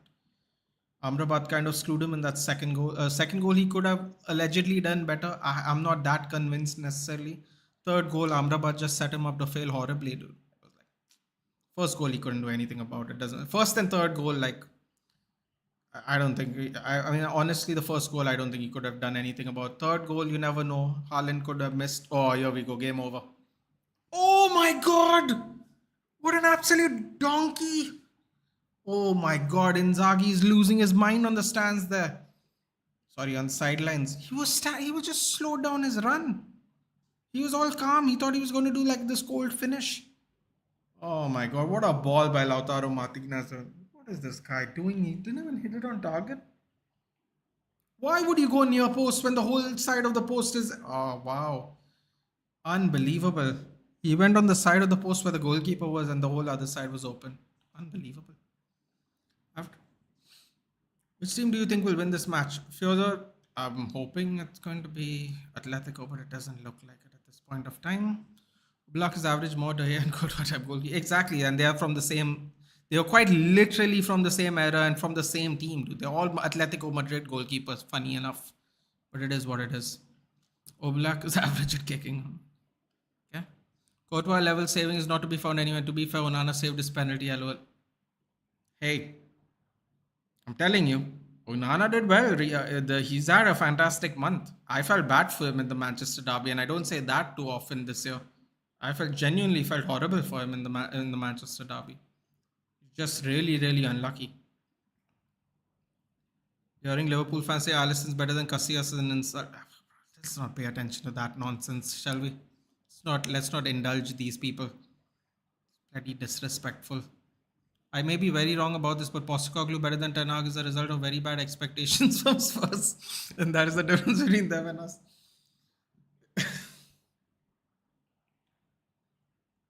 Oh God. I don't know why I laughed at that. Probably shouldn't laugh at that considering we're below them, but still. Uh, I see. I'm not going to go ahead and say Postecoglou is better than Ten Hag, but what I will say is he has been doing it with players that haven't been playing his style and got them to play his style. Whether they win or they lose, or everyone has a seizure when they concede a stupid goal. At the end of the day, he's actually got players to play his style of football after having three managers that play the opposite. That's all I'm saying. When Eric Ten Hag went and said, I can't play my football with this team, I'm like, so you got rid of De Gea for nothing. You bought Mount for no reason. You bought Anthony and made us go basically become bankrupt in the transfer window. Like, you gotta take some responsibility for these poor choices. You can't, you know what I'm saying, Ruchi? Does that make sense? Like, you can't just go, oh, put my hands up. I can't get them to play my way of football. I'm like, bro, this is not acceptable. You made us spend 83 million on Anthony. You don't get to say you can't play this football with this team, dude. It looks bad. Everyone that backs you looks like a fool. That's what I'm saying. Maybe Spurs have low expectations, dude. Fair enough. Like, but I mean, we still gotta correct. We still have to hold him accountable to some extent, man. I think Twalumba is having a very bad influence on me. I'm actually getting fed up of how we are playing football officially, with 10 games left to go this season. He's having a very bad influence on me nowadays, Twalumba. God bless him, yeah. At least he bloody feels it, like how we feel it. He probably feels it more than we feel it at this point. I can respect that. It's been a real frustrating time for us, man. Real frustrating. Simeone to Man United, what do you say? I say absolutely not. Thank you. Sancho subbed off with a hamstring. Marco Reus coming. Here we go. That's another problem he's had that we don't have to deal with anymore. Because he got injured quite a. He had small injuries, but he used to get injured here and there for us even. It's another problem we don't have to deal with anymore, man. And a much bigger club than Spurs will ever be. That's why Ange is impressing. I'm just talking about getting him to play a style of football, dude. That's it. Like, even if Ten Hag's a better manager than him, like, he should have been playing some semblance of his football, or we should have had some kind of alteration to how we play football, some kind. Counter attack and vibes is what we were doing with Ole. That's all I'm saying. One would argue we were doing it better with Ole, you know, with a worse team than Ole. Some of those players were worse that Ole had, but it's up to everyone's opinion to figure that out. Hold on. Spurs had Madison injured for 74 days this season with no Europe and hence missing less games. Ericsson had 16-7 of the most important parts of the season missed with us in European semis. Yeah, yeah. Injuries have not been kind to us for a while now. Dog would impress at Tottenham. They are a club happy vibing for CL and not trophy. Yeah, but again, dude, I'm not really talking about that. I get what all of y'all are saying. I don't know why I laughed. I still feel that was insulting to laugh at that comment Ruchi made, but they are in fact ahead of us, which might not be the case at the end of the season. We'll see. Ooh, Lautaro's breaking. Oh my god, where's Thuram? Thuram's gas. Oh, here we go. Please tell me that's Damian. Come on, Damian. Finish them off. My god, he hit it straight at the goal. I don't know why these people are shooting near post, dude. The whole side, oh, that's Barella. The whole side of the the goal post is open and they're hitting it at the goalkeeper. Um, I'm just talking about style of play, man. I'm not saying he's better than Ten Hag. I'm not saying that, but that's what it is, man. Need to sign back Lord Lukaku. No chance to. I'd rather keep Anthony. Thank you. Postecoglou, I watched him in the J League. His play style last one season gets sussed out quick. Bro, again, I'm not saying we should play like him. I'm saying we should alter our style of playing football instead of going on vibes. That's it. That were Madison's position. They had Lo Celso, they had Van der Ven injured 56 days. Martinez injured 77 days. Yeah, no, what I'm trying to say is they had no players too, dude. They had no players too, and they're still ahead of us in the league. I know they didn't have Europe. That helps them, but you know, again, man, I'm still saying it's more style of play than better coaches or anything like that. Like they had a bunch of players from eras that didn't play that football, and they are somehow trying to play that football. Like apparently, he only signed Vicario and Van de Ven and Madison, and then he got two loanies in Jan. Like, you know. Anyway, man, hopefully we can make something out of this last 2 months. What else we can always hope. Can always hope. And every injury at those positions, Spurs had less injuries than we had last season. We won Carabao Cup, playing final of FA Cup, semi-final Europa, third in the league, defended every top six. Yeah, we had a great season last season, no doubt. But I don't think we played a style of football last. I don't know why. In fact, you know what? I don't know why we have performed worse this season when we played the same style of football last season. Maybe people have found us out even a little bit. I mean, plus injuries, obviously, because we played all right, man. We finished with a 0 goal difference, but we played all right. We did our thing. Only 10 goals conceded at home all season. Don't know, man. We've just not had the best of luck, I suppose, in many ways. Not had the best of luck. Also, all this we were dealing with Ronaldo and the huge hate we got. We also defeated. Dude, you know what? Ronaldo happened and then Sancho happened. Remember? Sancho went on that 2 month thing to Netherlands to recover from whatever issue. Ironically, later on, he would have a problem with Ten Hag. Ten Hag did an unprecedented thing by giving him a break.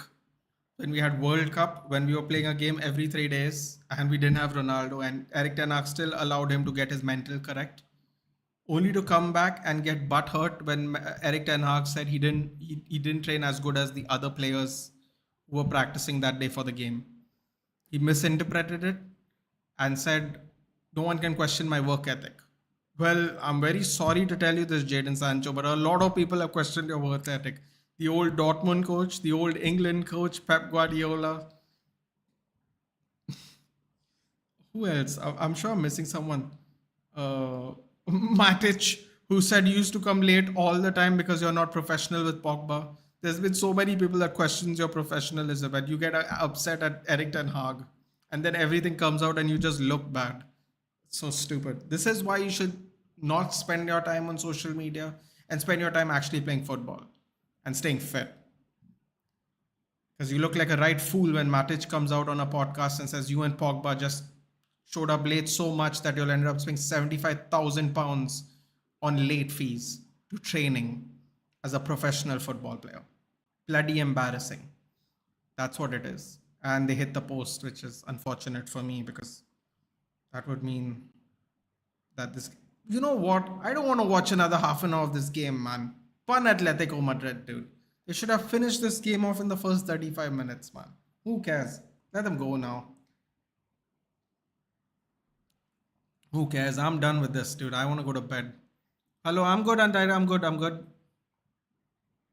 Banana got more clean sheets than Allison and the worst team. Liverpool hold this, dude. I mean, listen. To be fair, Allison's not playing a lot of games these days. Only reason Ten Hag has hated this team because he's complained last season, never complained even once, took blame for every loss, talk standards, even Klopp complained last season. That is true. He took a lot of hits for the team, dude. Took a lot of hits for the team. The Ronaldo thing was a terrible start to his United career. Then the Jadon Sancho thing made him look a little good once whatever was leaked was leaked. To the point where after Jadon Sancho did what he did now, Jadon Sancho got all the hate. Oh, goal! Oh no, why am I celebrating? Oh God, I'm just going to sit quietly. This is how desperate we are to get rid of Italian teams in this tournament. Mad. We're here for another half an hour now. Bottled it, you bloody donkeys. Bottled it. Thuram, you absolute fool. Open goal, and you hit it near post. All the time in the world, swagging out with your little slow walk and your cool little finishing attempt. Looked foolish. There you go. Let's see it again. Man, they hit the post to be fair to them. You know, they only deserved it. Definitely onside. Spin, shoot. Yeah, I don't think Sommer was going to get to that anyway. Well, I mean, maybe he did. Let's see it again. Let's see it on the reverse angle. Did he touch it? Did he actually get his hand to it? The camera's not slowing down really. Oh boy, he did touch it. Ooh, that's unlucky. That's unlucky. Oh, where's everyone going? Dude, the game's not over yet. Look at these people celebrating. This is why I don't like them. That's why I don't like them. This poor girl crying in the stands there. Game's not over yet. You might still lose. Look at these people, like they won the World Cup. Along with Van Dijk, Van Disney World. I think United needs to sign a better left winger. Rashford needs to go. United should aim for Rafael Leao sort of play. Apparently, if PSG don't get Leao, Rashford, they might go for Leao. OMG, and to hang on, bottled it. Too late, bud. Too late. Bro, he's very good. A tall guy with that acceleration. He can be Van Dijk type, at least physically.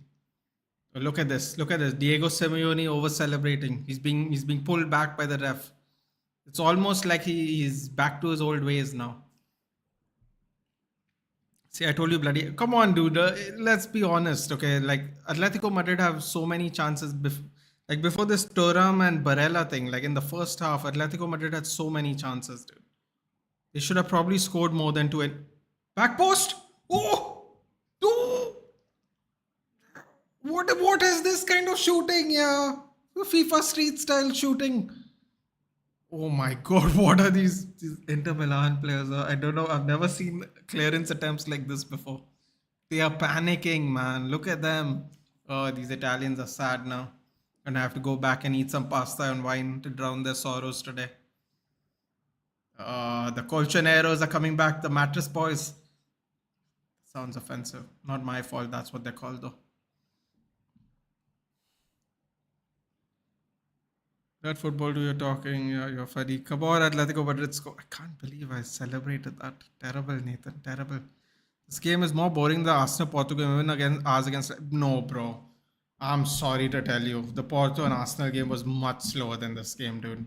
We watched the whole game till penalty. The penalties were fun.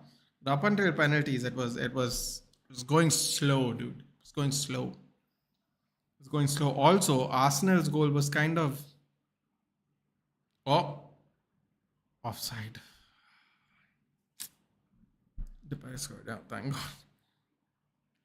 They scored. The next second, I wanted them to. Love you, Atletico. Unbelievable. Love you, Atletico Madrid. Now Atletico will play a around ball. What is this interkeeper? Can't even go get one punch out. You know what's the funny thing, Rochir? We were looking at him. He was one of the players we were looking at. Jan Sommer from Mönchengladbach. When Onana was sold, they got him. We were looking at him if we couldn't get the players we wanted, actually. Funny enough. Just goes to show you, dude. You might not like the old keeper we had, but we could have gotten a lot worse, my friend. Can you imagine if we couldn't get Onana and we got Sommer instead? Boy, I'll tell you right now, people would be begging for David De Gea to come back. Because I don't think Sommer is even better than Onana, quite honestly. So that would have been rough. Why did he sub off Barella? Who knows, dude? Let's see his brilliant managerial ability in case he gets the job next year. We're getting to see some. Why would you keep it in play? Oh, he got lucky there. Got very lucky there. Damian lost control over that ball. What is Jan Sommer doing here? By the way, Sommer has been found out quite a bit. Exactly, Rachir. Can you imagine? We were looking at him.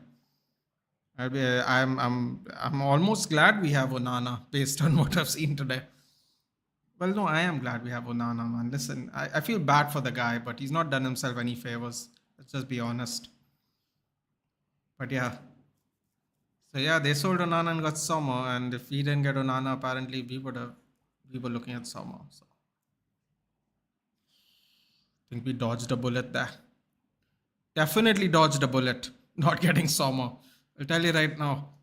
I don't get Portugal's centre backs like Gonzalo Inacio and Antonio Silva will even take Nkapi. Okay, so to answer your first question, Gonzalo Inacio is someone I'm actually interested in. Antonio Silva is going to be 100 million. And the reason Xavi Alonso has done so well in the Bundesliga is because he's not gotten rid of his core players. And believe it or not, Hincapi is one of their key players. So if Xavi Alonso is there, he's going to try and hold out on the players that he has been holding out on from Bayern. And that's why Bayern have been suffering. Because they can't buy the best players that don't play in Bayern Munich this year. That's why they've been suffering for the last 2 years, actually, to be honest. And if he buys more players and stays at Bayer Leverkusen, don't be surprised if Bayer Leverkusen does it again. Don't be surprised if they do it again. Sommer from Bayern Munich. Yeah, well, Sommer, Bayern Munich, Mönchengladbach. I don't know where else he played. Yeah. Oh boy, here we go. Oh, are you telling me? Oh my God! I could have gone to sleep. Griezmann. Oh my God! I could have gone to sleep in the next 30 seconds. Oh no, man! How are these professional football players, man? Oh my God! Help me, Demarco did it. Oh God, this is horrible. Feed it through. Feed it through. Oh my God! Now we got to sit here for a half an hour now. Thanks. Thanks a lot, bud. Griezmann, of all the people to miss, Griezmann, man. Oh wait, Griezmann didn't miss. Who missed? Are they showing us Griezmann's face the whole time? I don't know who that is, dude. I don't watch the stream. Who missed? Someone tell me who missed. Oh God. Simeone fell on the ground. Yeah, this is exactly why I don't like him. He does things like this at 60 years old. It's really sad. I don't know. Atletico Madrid fans love all this antics, which is good for them, I suppose. Who missed it? Riquelme? Riquelme missed it? Bro, this game could have been over in the first half. Now it's going to extra time. Unbelievable. Back to back extra time games. Thuram missed it. Thuram was just vibing there with his stupid attempt at a finish. Cool, acting all cool and all slick. Uh, Depay with the ears closed. Happy for him, man. Former United player. Good for him. Don't get me wrong, I like De Gea a lot. It's just the signs where we were moving forward. Who knew we will not get any different? But bro, that's what I'm saying, nah. It's like we were. I don't know, man. I don't know. It's another thing. You know what, Ruchir? I'm so apparently not Ten Hag. He was surprised in press conference that he was told no defenders for you, my brother. You know what's the funny thing? But this is where sometimes I wonder what is accurate, because Fabrizio Romano on the United stand said that we were looking at Kim Min Jae to release his clause. There was like a period of time where we could release his clause, exact that money. And he came on and said, we are definitely going for Kim Min Jae. And then what happened was, we went for Mason Mount around the same time the Kim Min Jae clause was going on. And you know what, dude? I don't mean to shit on him, but again, it's a Ten Hag signing. Because Fabrizio Romano was apparently got good info saying we are going to put in a bid for the buyout clause for Kim and Jae. The next thing you know, we have Mount for the same amount of money. I don't know, man. It's difficult. It's difficult to determine what is real and what is not, dude. Eric Ten Hag has a decent poker face. Who knows if he's right? Who knows if he's just giving us some crap? I don't think Fabrizio will lie to me. That's Fabrizio's job. You know, he has no incentive to lie to us. That's his reputation, quite literally. I don't think he's going to risk it on Kim Min Jae, dude. You know, but who knows? Just my opinion. Thank God he missed. Why, dude? Then we have to sit here for another half an hour, Aditya. You didn't want to sit here for another half an hour. You complained about it going to extra time, and now you're happy we're going to extra time. For Atletico versus Inter, I'm sure you're calling this boring, dude, considering what we watched yesterday. You remember what we watched yesterday? There's 3 goals in this game, dude. We saw 1 goal yesterday. We saw a bunch of setters missed as well on both ends. So Xavi should go to Bayern Munich for 2 years and succeed Don Carlo. I don't think he's going to go to Bayern. I think it will be not in good taste if he went from Leverkusen to Bayern, dude. Honestly, I'm not saying he won't do it. I'm saying it won't look good. It really, really won't look good if he would do it. Honestly, think about it. It would look really bad. But you never know. You never know. Riquelme missed. Okay. Royce scored Dortmund goal. They were going through anyway, weren't they? That player was getting a nice massage. Dortmund 2-0 PSV. So that game's done basically. Shernay to BVB is qualifying. Yeah. I don't rate PSV, dude. I don't rate PSV. That's why when everyone went Sancho in form, I'm like, bro, they're playing PSV. Let's not pretend like they're like, like I don't know, like a consistent Champions League team, They're good at the moment, but like German football's probably better than Dutch football, so they were always going to be the favorites. And they only scored 1 goal at home, and they were going to come to Germany on the second leg, so it's always going to be tough for them. Are we starting?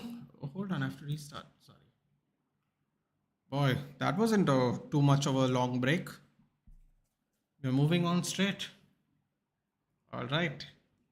Atletico to kick off.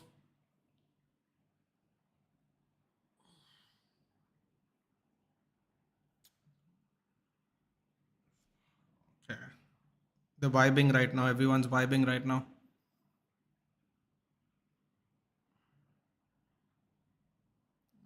We're off. Another half an hour of this. Yay. Every United fan was more than sure that Gakpo is coming, and then we pulled out. Yeah, that's another thing we pulled out of.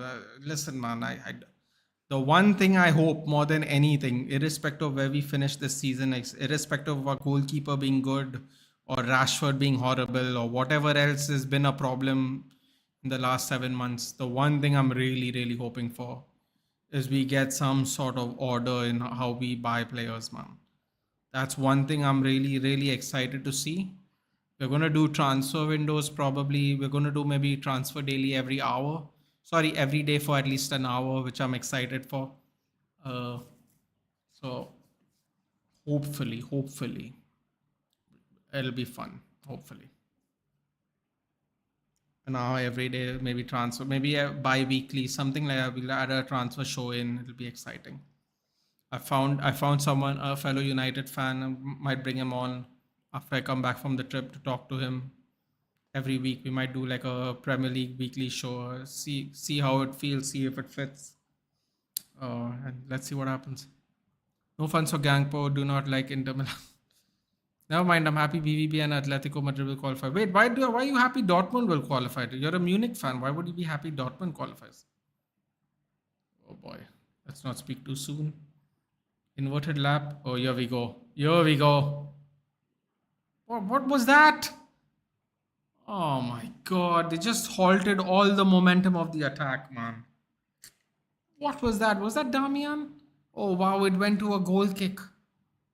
I don't know why Acerbi is so far in front, but he shouldn't have been. Oh my god, they just wasted that opportunity. Just wasted it. OG Dutch football better than any football. Yeah, but is it really OG Dutch football? Arsenal fans are wanting us in the quarterfinals. Are they mad? No, they're not mad. They're going to win the league and they're going to win Champions League.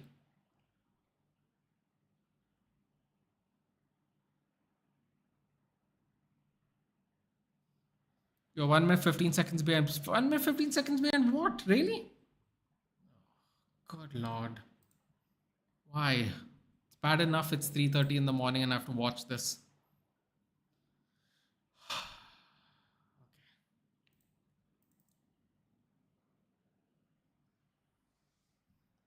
Bournemouth 4-3 Luton, yeah. Bournemouth beating Luton, different match. Bro, look at that match.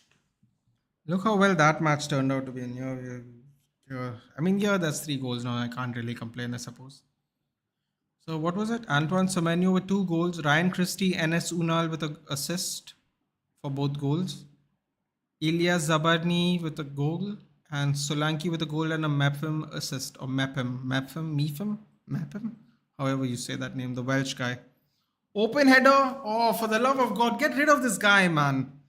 Get rid of this guy. He's just trying to delay this victory or loss, dude. Look at that cross by Bisek, man. Oh, get out, man. Really? The fact that we have to watch this game for another half an hour is partly his fault alone. Semenyo's on my bench score. You took Semenyo? Wow. I didn't take Semenyo, dude. I couldn't take any more minuses, man. As it is, Solanke ended up being a man of the match, so at least we got some extra points over there. But boy, that was an absolute nightmare of a match, right? All our captains, captaincy just didn't work out this week for anybody, dude. Carlton Morris didn't even get a return in this game, dude. Horrible. At least Solanke returned in both games, I believe. Missed a penalty though. That could have helped us with our overall ranking. But it is what it is. This, you know what? You know what's the funny thing? I can't wait to see everybody's teams for game week 29. Game week 29 is going to be an absolute mind fuck because the amount of games that are there to be played. Oh god, everyone that doesn't watch teams that are playing are basically playing this weekend. It's going to be hilarious. I can't wait. I can't wait to see everybody's game week 29 team. Bournemouth vs Luton match putting the CL match same. You know what? They tell you that the Premier League's not exciting, dude. They tell you that, but you know. The 12th and the 12th and the 18th team played today, dude, and 7 goals. An absolute historic comeback, by the way. 3-0 down. 14 minutes into the second half, it's 3-3. What a comeback by Bournemouth. That Iraola coach is pretty good, man. A lot of people weren't rating him. They got rid of that Neil fellow who's the, I forgot his surname. Someone will tell me in the chat. Neil, whatever. He's the Wolves coach now. Who's got a new contract, by the way, at Wolves. They got rid of him. Got this guy. People were saying he shouldn't have been sacked. Doing well at Wolves, and this guy's been pretty good, man. This guy's been he's been getting Bournemouth to gel. To his credit, Iraul, I also don't know his first name. What is that guy's? What is the Wolves coach's name, man? Every time oh my god, that was a tap-in chance there. Looked like a tap-in chance there by Depay. Lovely control there by Griezmann. Cross comes in. It wasn't a tap-in, but oh, again straight at the keeper, man. Don't tell me Atletico Madrid might pay for these misses. He's on my bench, won't get points. Damn. My friend visited Atletico Madrid, watched them live, met Savage outside same after match. Savage gave him a good discount on the.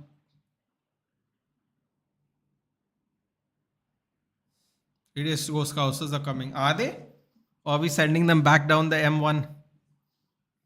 Oh, squared in. Bad touch there. Good pass in. Bad touch by. This guy looks familiar, but I've totally forgot his name. Bad touch, man. Really. Depay another chance. This is bad. You're going to really regret this. All these misses. Rasmus back for Liverpool match. Yes, he is. He's back. Sandro will be back for the Brentford match. Wan-Bissaka and Mount are on the pitch training on grass. If we have, oh my god, that's another miss. It's almost like these two teams are trying to knock themselves out of this game, dude. The misses, the chances they're missing.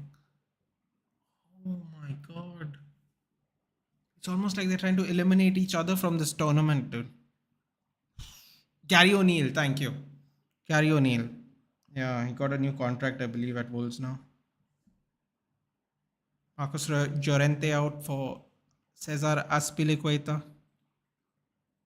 Looks like he has a shiner on his eye. Makes sense. He trains at Atletico Madrid. Probably beat each other up when they're done playing football. Oh no, Lautaro. Praise Lautaro. I guess I should be happy Lautaro missed because it affects us. But the amount of sitters, Thuram, to be fair, all of them have missed sitter chances today. A lot of them. Griezmann, Depay, that Riquelme kid. Thuram has missed 2 open chances, 1 header, 1 shot where he was looking all cool and all. Then Barella had a 1-on-1 where he hits it literally straight at the goalkeeper, even though the other side of the post is completely empty. Like, can't say chances weren't there today, man. You can't say that. Chances were there today. Finishing's been just horrible, though, honestly. Remember Savage dragging Grealish and Foden by the hair? Isn't it funny? Isn't this the same Savage who played for Man City a long time ago? Or am I mixing up something? Did Savage play or was it Jovetic? Oh, it was Jovetic, wasn't it? Played for Man City. Stefan Jovetic. Yeah, I think it was Jovetic. No, wait, but even Savage's name was Stefan, right? Trying to think who played for Man City. Was it Jovetic or was it Savage? Oh, someone's on the ground holding the butt. Here we go. Oh, it is Savage. Wow. Oh, he's holding his balls. That's interesting. We'll have to see a replay on what happened there. Let's see. Oh my god. Thuram gave him the squeeze. Oh! Oh! Oh! Oh! Oh no! Oh my god, Thuram. Unbelievable. Bro. Oh my god, he said hello to his little friend, dude. What's going on over here? Or Lillian would be disappointed. I don't know what that was. What that was? That was not safe for work content, dude. I don't know what was going on there. Oof. Oh. This is some epic stuff over here, dude. They're really finishing this game off in style. UCL winning goal scorer on the pitch. It means keep speaking such sweet things. Kind of means bless you for saying that. I'm surprised. I'm surprised Rajat doesn't know what that is. I thought Rajat would know the Hindi words. Or maybe it's like a thing that they don't say. Maybe that's why they don't know. Shalanoglu is holding his thigh. They're going to pen. 10 pens. Good morning, bro. Like, seriously, the amount of chances they had. You can't even really complain, man. You can complain about the finishing being horrible, but apart from that, look at this, dude. Look at this. Look at the Thuram's like I didn't get the full handle, dude. Look at this. Look at they're feeling each other out, dude. What's going on here? Got a shot on his stomach, dude. This is madness, dude. They're smiling at each other, playing grab ass in the park, dude. Lovely. Brilliant. Savage played for City. Yeah, I knew it. Oh no. Now I really want Inter Milan to lose. Alexis Sanchez has come on. Oh god, please get rid of him. Get rid. Get rid. Knock them out now. Now I don't care. Get rid of him. Look at this. Look at the. Oh my god, they're showing the replay. It's mad, dude. Oh, this is brilliant. This is brilliant. Look at them. Thuram rang the bell.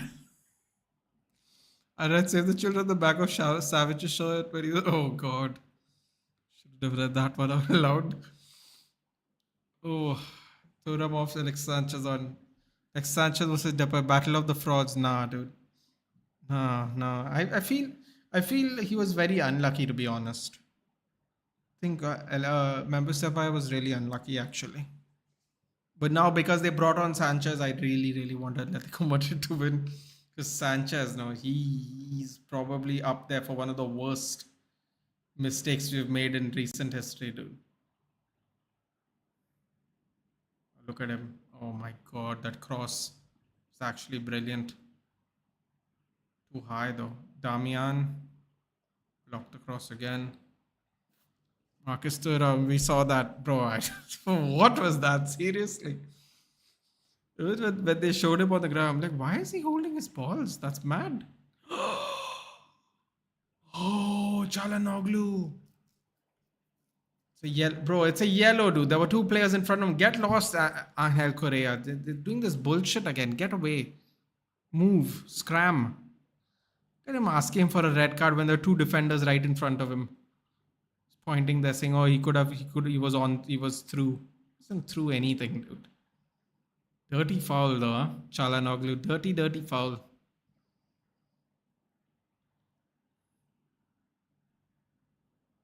But a brilliant one. So, that's great.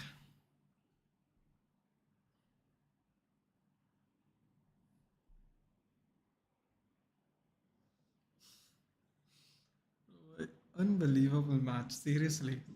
The sitters. Unbelievable.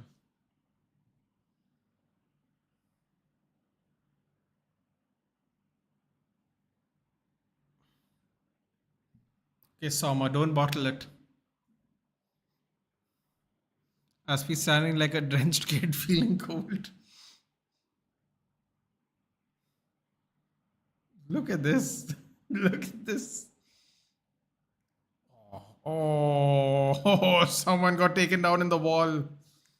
Bro, what's happening to them? They're dropping like flies. Oh, he got it in the face? No way. Dude, he got it really hard in the face. Some Dutch on Dutch violence. Oh, on the button. Tara went for it. Oh god, I suppose it's entertaining enough at 3:30 in the morning to at least make you want to watch the rest of this game. My mutual fund went from 4.5k to 1.k today. Hello. Oh, why? What did you do? What happened?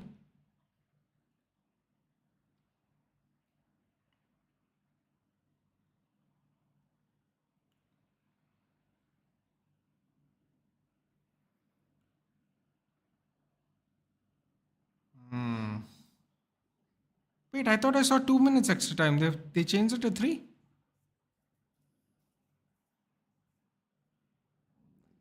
I almost have such a nasty feeling that Atletico are going to go through on pens. Oh my god, they're just passing the ball to Atletico Madrid now. Simone Inzaghi is furious. Just furious right now. You know what? If we somehow decide to actually go for Simone Inzaghi, no, I don't want to say it. I don't want to say it because I don't know. I don't know if I've seen enough to believe it. So I'm not going to say anything. Ah, great block there. Wait, who's the yellow to? Let's see who the yellow is to. A Serbi? Oh my god. So slow, man. A Serbi. Ethan, penalties are best for me and Mohammed. Are we having a feast after this? Ah, yes, of course. Like yesterday. You know what, dude?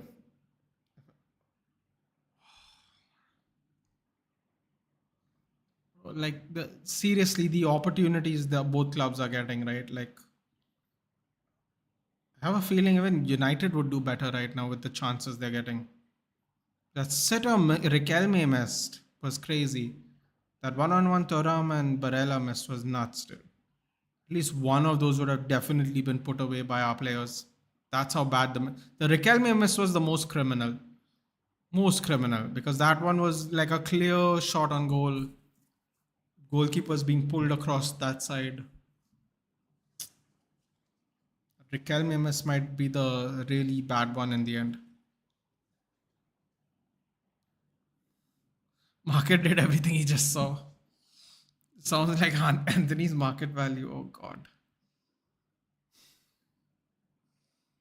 Market correction today. Everyone lost their investment. Oh, okay. More like Sancho. Oh my god. I can't imagine how much money we'll be losing in the once the transfer window opens and once we sell the players we don't want. I genuinely can't imagine how much of a loss we are going to sell everyone at. It's going to be brilliant. First half's over. 15 minutes of this misery to continue. To be fair, I'll still maintain it was more exciting than the Arsenal game. But it would have been really better if this game was just over. Tarnish waiting for match to end. Luciano Spalletti. Ooh, Roma legend. You remember when Spalletti used to be the coach and Totti used to be the captain? Good old days, dude. Vibes. Used to beat Roma 7-0 in the Champions League. Probably not good for them. Good for us. Is it in the key moments? No, dude. They were just waiting for like a throw in or something, and he was just checking out the landscape. I suppose I don't know how else you'd explain it.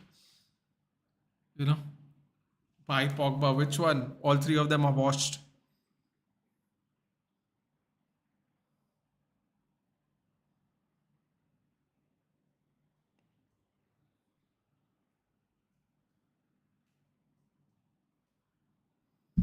Okay, they're going on vibes.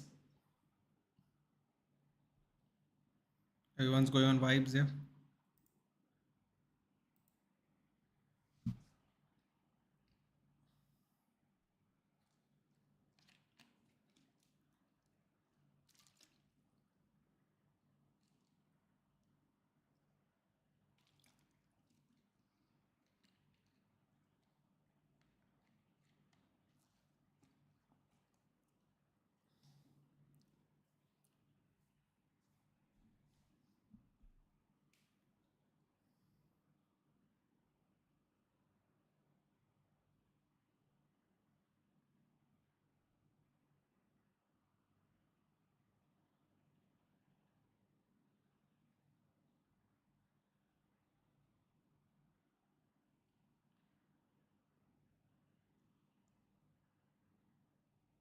Saul Niguez coming on. Paul Pogba, Man United legend. Won Napoli a title after 33 years.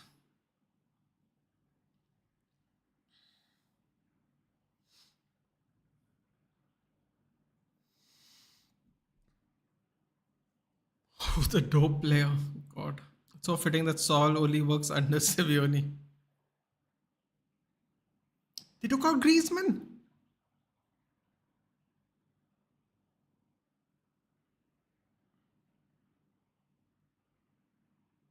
Oh boy. No Griezmann.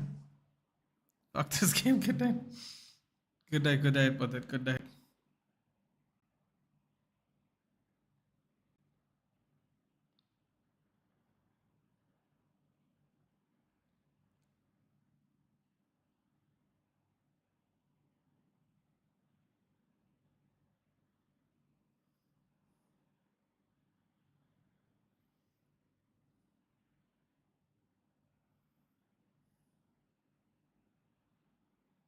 Ooh, that was almost a ball that went through onto the flank there.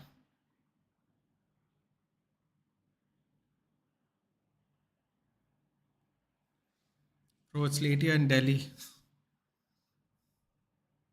Nathan Rank Pogba brace was City. Owen winner. Rashford debut brace. Owen winner, and I'll tell you. Well, actually, it should be the Pogba brace, isn't it? But for me, it's the Owen winner because because it was against Mark Hughes, and Mark Hughes was just like losing his mind there. Because Mark Hughes was a player under Sir Alex as well, Sparky. That was hilarious too. Then obviously extended Fergie time that helped.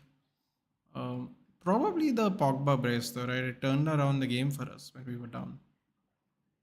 But the one that gives me the most joy is probably the Owen winner. 3:48 a.m. and we up watching this game. Oh, Atletico Madrid qualifier. Go sleep. Yesterday's game ended like at 4:10. I think this game will end around the same time, I assume. Okay, guys, before anyone else leaves or if anyone else is feeling sleepy, I'm just letting you know I'm not doing league matches this week. I'm only doing all the FA Cup matches. So all the FA Cup matches will be covered. Even the Coventry one, Coventry Wolves one, because there's no nice game going on in Premier League. So we're doing a full FA Cup weekend. All four matches is the watch along. That'll be fun. Keep an eye on all the games. Yeah, so we're doing that. We're doing that. Oh god, I forgot to put start on this. Anyway, it doesn't matter. Doesn't matter. I'll just leave it on now, I guess. 3:48 in Delhi. What time is it, Nathan? It's 3:48 here, dude. Same, same. Oh! Oh my god, Soma kicked it on Depay. Bro, what are they trying to do? Seriously. Sommer just almost lost his Inter Milan career there. He almost lost his Inter Milan career. Whenever I think of United scoring a free kick, that sound of swallowing is all I remember. Ooh.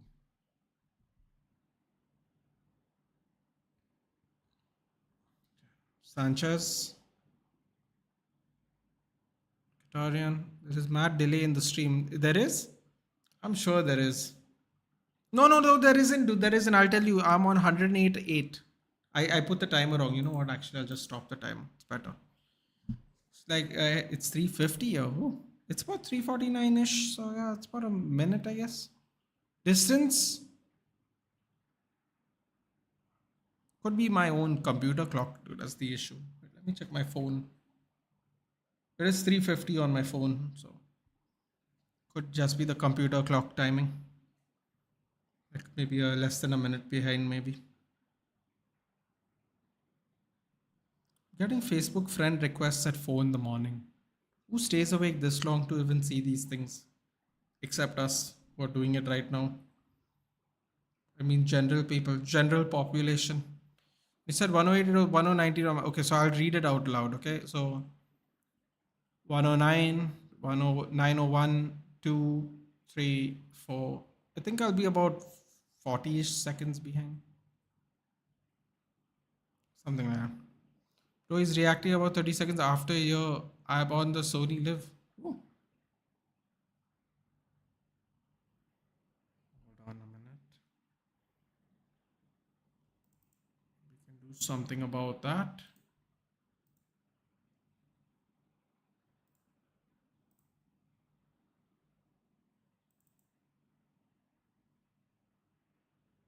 First comes in, blocked out by Inter Milan.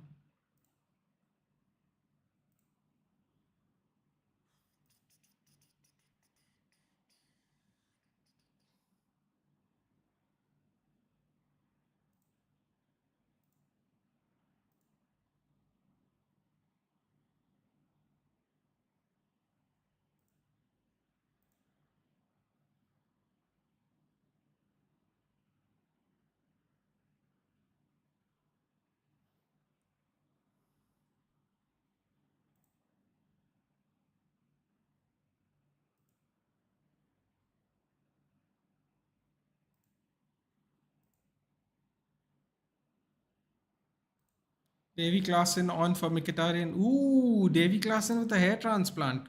I remember what he looked like at Everton. He's not fooling anybody. Unlike Abu Bakar, he didn't go to France, I'm sure. Okay, so we are currently at 111 minutes, guys. Let me know where we are.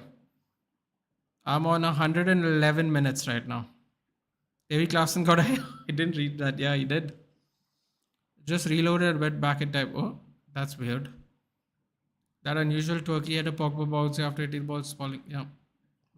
Wait, so I'm on 111, 19, 20, 21, 22, so on and so forth.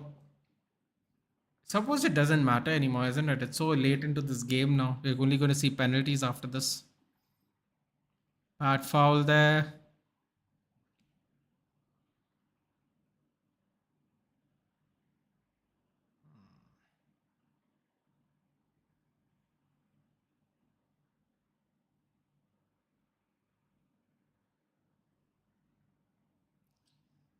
It's not the best. Not the best idea there by Saul. Ooh, doesn't even get the ball, just gets his body. Bucker's story was to be remembered for ages. Davy Klaassen looking like he's 20 again.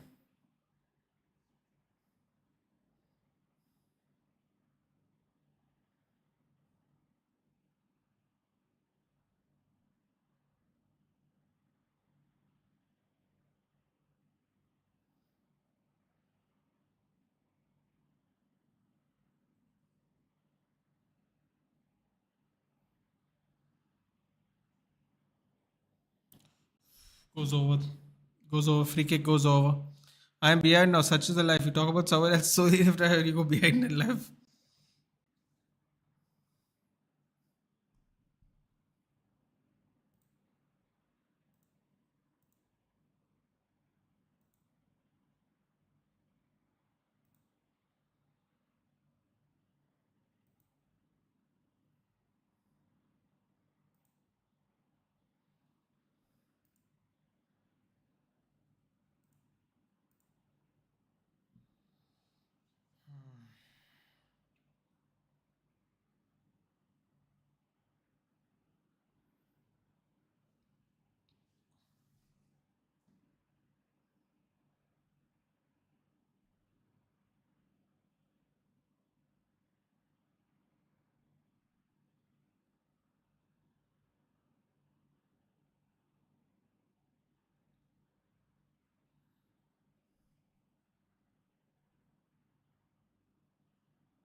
Please enter in this misery for God's sake. Please defeat Atletico Madrid already.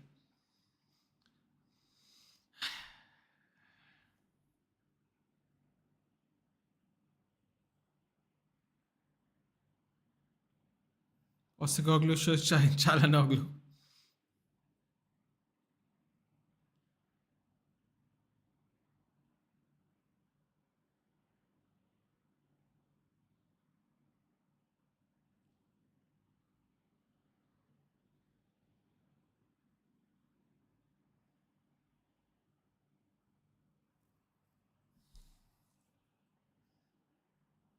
About 5.5 minutes left. Riquelme. Cuts past one. Back post.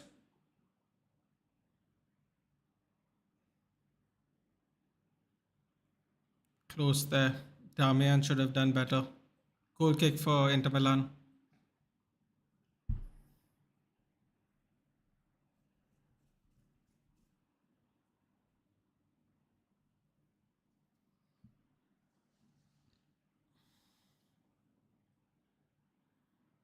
Have you seen that Ronaldo reel where he says Ben Mee is the best player he's seen? No. Ben Mee is the best player he's seen. That's interesting.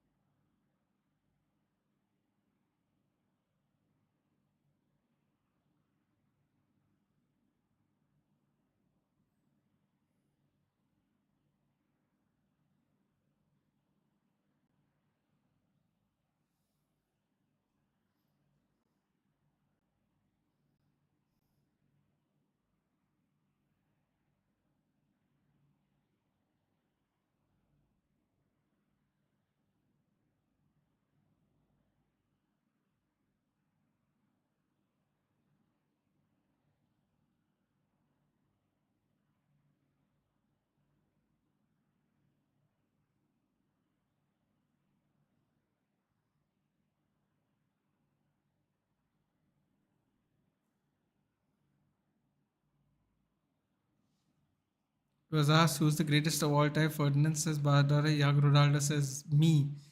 Then Ben Me's highlights. Oh God, it's hilarious. Rochi, bro, you should sleep.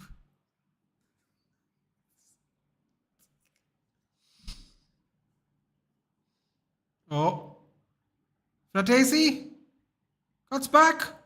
Oh boy, still Inter Milan. Oh, bottled it. Ronaldo Tora with Sevilla, obsessed with.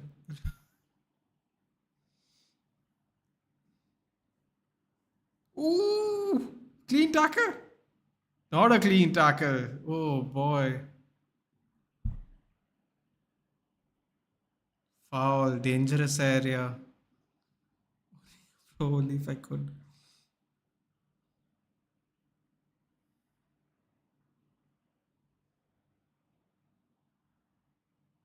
Oh my God, he won the ball clearly and he got a yellow card. That was a brilliant tackle by Bisek. Oh my God. Horrifying, man. Horrifying for the kid. Bro, 2 minutes and change left. Come on, let's be done with this game now. Jan Bisek gets a yellow card for a clean tackle. Brilliant.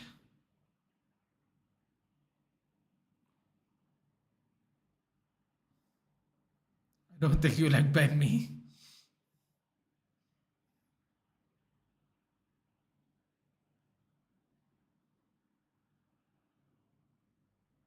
Still with Atletico Madrid. Some flick over. Interesting flick over by Aspilicueta, collected by Sommer. Yeah, don't waste time, guys. He's shielding the ball in his own half. That's terrible, but okay. That has to be a yellow, right? Not a yellow?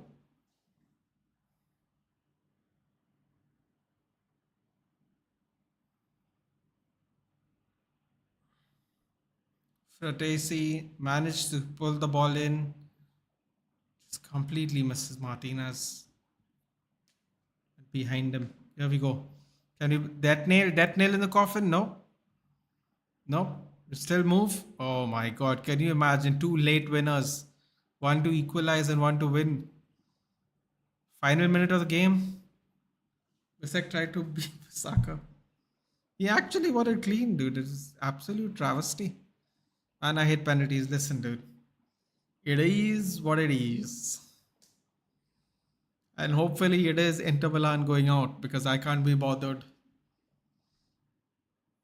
When is the quarterfinal? When is the quarterfinals draw? Is there one? Penmi is a City graduate academy graduate apparently. Ooh.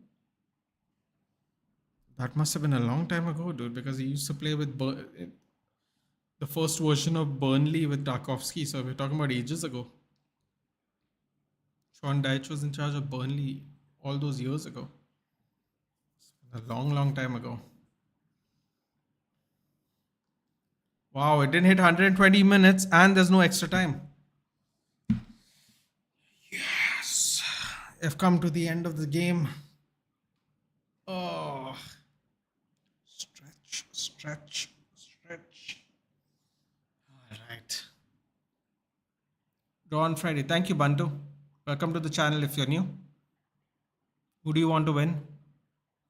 Wait, Mohammed Singh Friday tomorrow. Oh, wait, there's Thursday, isn't it? Yeah. Might do a live for that, might not do a live for that. I don't want to listen to that old man complain the whole time. Give us stories that we don't care about.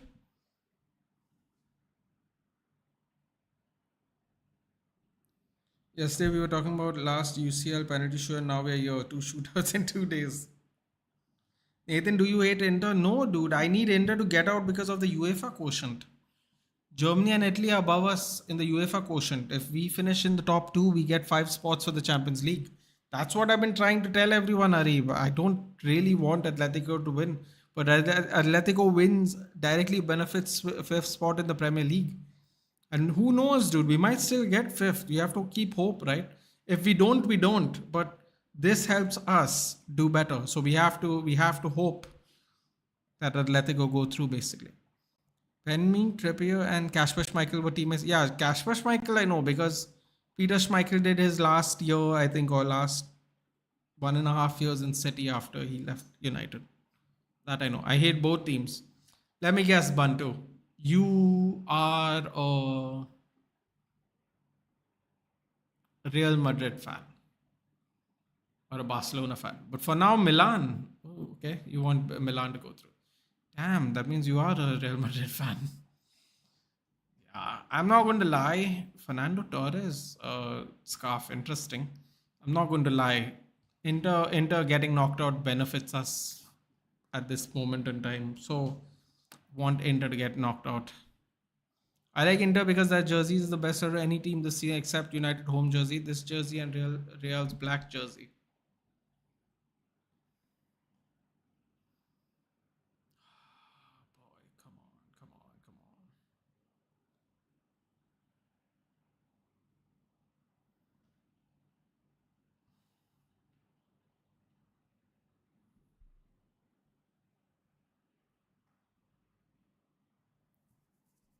DeMarco and Sommer giving each other hugs and good energy.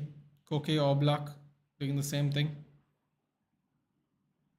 Bro, I don't understand this stupid toss thing, handshake thing. They redo it the whole thing again. Just do me a favor, hit the toss. Let's move, dude. Who cares? They're still giving everyone a handshake like it's the beginning of the game. It's so stupid. Madrid fan. Yeah, I'm not gonna lie, man. It benefits us if Madrid go through. So hero. So keep getting that massage. Is he like a premium member of the physio team? No, he's probably just done with today's amount of football. He's reached the limit officially. Wrap it up. I'm starving. Yes, please wrap it up. I agree. This game should have been done in the first half by Atletico Madrid.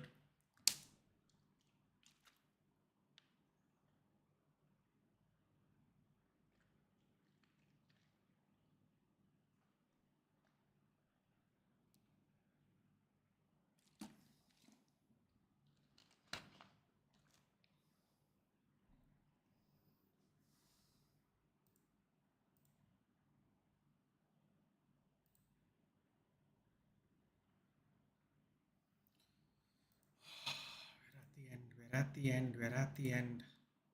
We're at the end. Come on. At least they're shaking hands. Clearly, Bay hugged Alba during the last Euros.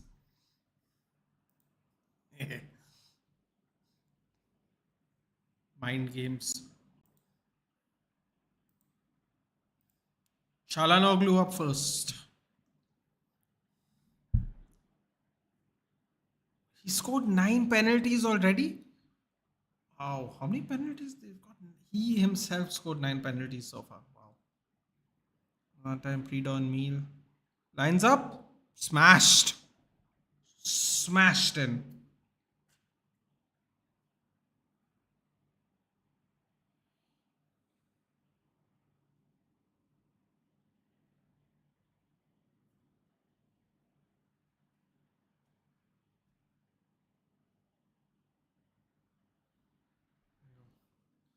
Memphis Depay. Squeaky bum time. If I'm not mistaken, in yesterday's game, the first penalty was missed, right? Let's see if Depay, who saved them so far, and carry on this.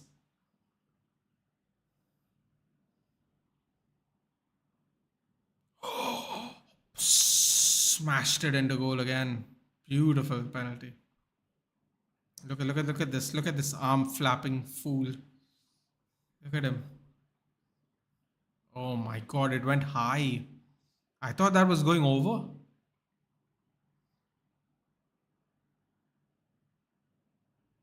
Okay, who's next? I hope Sanchez misses. Boo. Boo.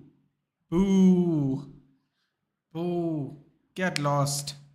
Boo. You Chilean Dan James. Boo. He missed! Suck it, you bloody loser! Go back home! Get lost, bloody clown. Yeah, that's what I'm talking about. 2-1, dude. Now I don't care who wins or who loses. Get lost. Very interesting looking save there by Oblak.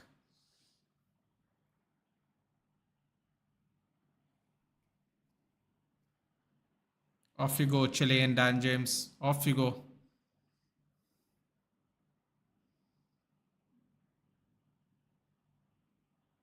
Saul Niguez.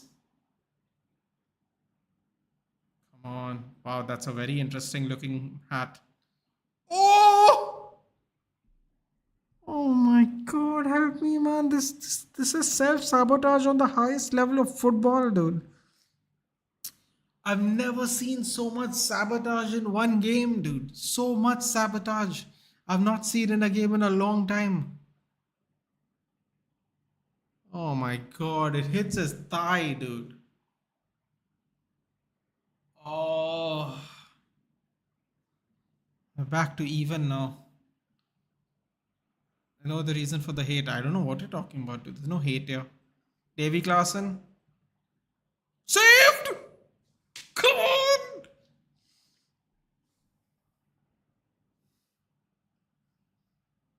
Hair transplant won't save you, Davy. The hair transplant won't save you in this case.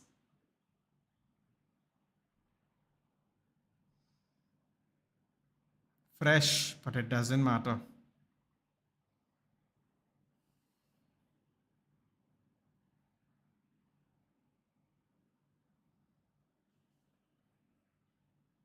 Oh, God, I'm feeling stiff now sitting in this chair. Oblak's doing his job. Let's hope everyone else is doing their job. Oh, God, Riquelme. Who missed the easiest chance of the game, including the goals. Goal.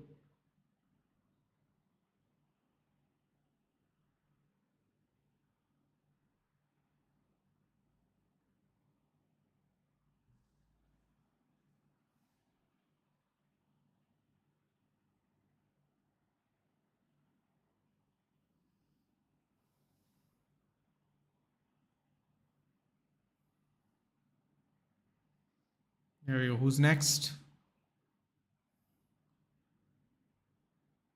Acerbi? Yeah. Come on, Oblak. Hat-trick saves? Hat-trick saves? Ooh, you know what?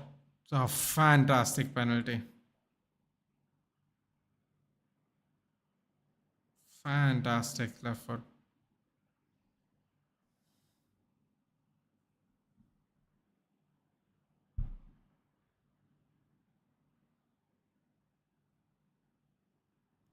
Oh, embarrassing when the centre back is the one that scores the goal for you. There's some protein to keep us hydrated.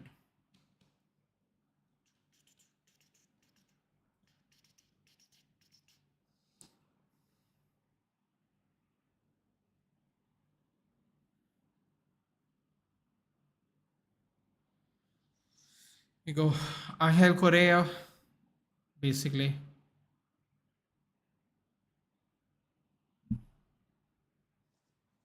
Yeah, Atletico's true. Atletico's true. Do or die penalty here. And we are going to see some very fancy celebration by Simeone. You can see it's building up in him. It's building up in him. It's going to happen. Oh, funny. The person that missed the penalty is the person who got subbed on just before the penalty shootout. He's the one who missed. Klaassen missed. And Saul missed. And Sanchez missed. Wow, all the subs missed. I just realized. All the substitutions missed. Here we go. The skipper, Lautaro Martinez. Keep them in the game.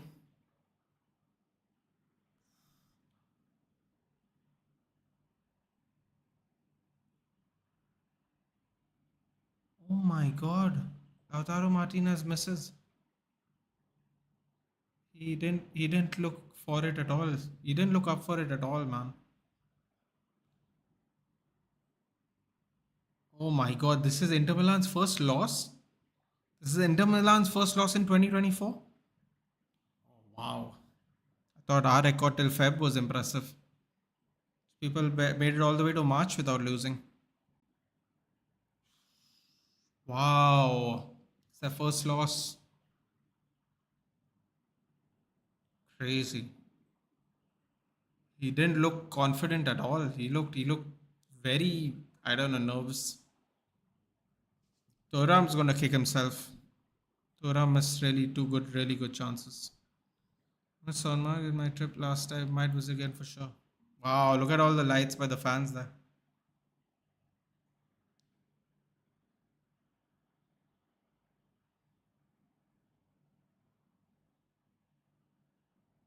It's technically not a loss, it's a draw. Oh yes. Well, no, that's what the commentators actually said. You know what? They didn't actually lose at all. They won this leg. No, no, Inter Milan lost this leg, right? 2-1 and then on penalties. I mean, who cares? Apparently, this is their first loss of 2020. Who knows? Either way, though, it's more impressive they made it all the way to March without losing, man. Yeah. All right. I would love to sit and waffle around with you people, but it's 4:15. Now I'm going to bed. So I shall see you for the FA Cup matches. United went from 27 to 20, and I find that's true. But I just think they mean total games. So from Jan to March, whatever games they play, they haven't lost yet. They lost 2-1. Yeah, they did lose 2-1, technically, even if you don't got the penalties. But yeah. I think we lost in penalty in 20 or 7. Excuse me. What was I going to say? Oh, yes. Uh, Friendly reminder, 4 games, 2 watch along Saturday, 2 watch along Sunday, all FA Cup matches.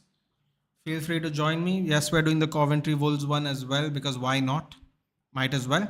Hey Satya, good morning. Without us, because yeah, these football clubs should actually pay us for watching football this long in the morning. Here's your perfect UCL quarters. Okay, here we go. Atletico Madrid versus Dortmund. PSG versus Barcelona. Arsenal versus Real Madrid. And Bayern Munich versus whoever the hell's qualified. Who am I missing out? I'm missing out on someone. Yeah, that would be it.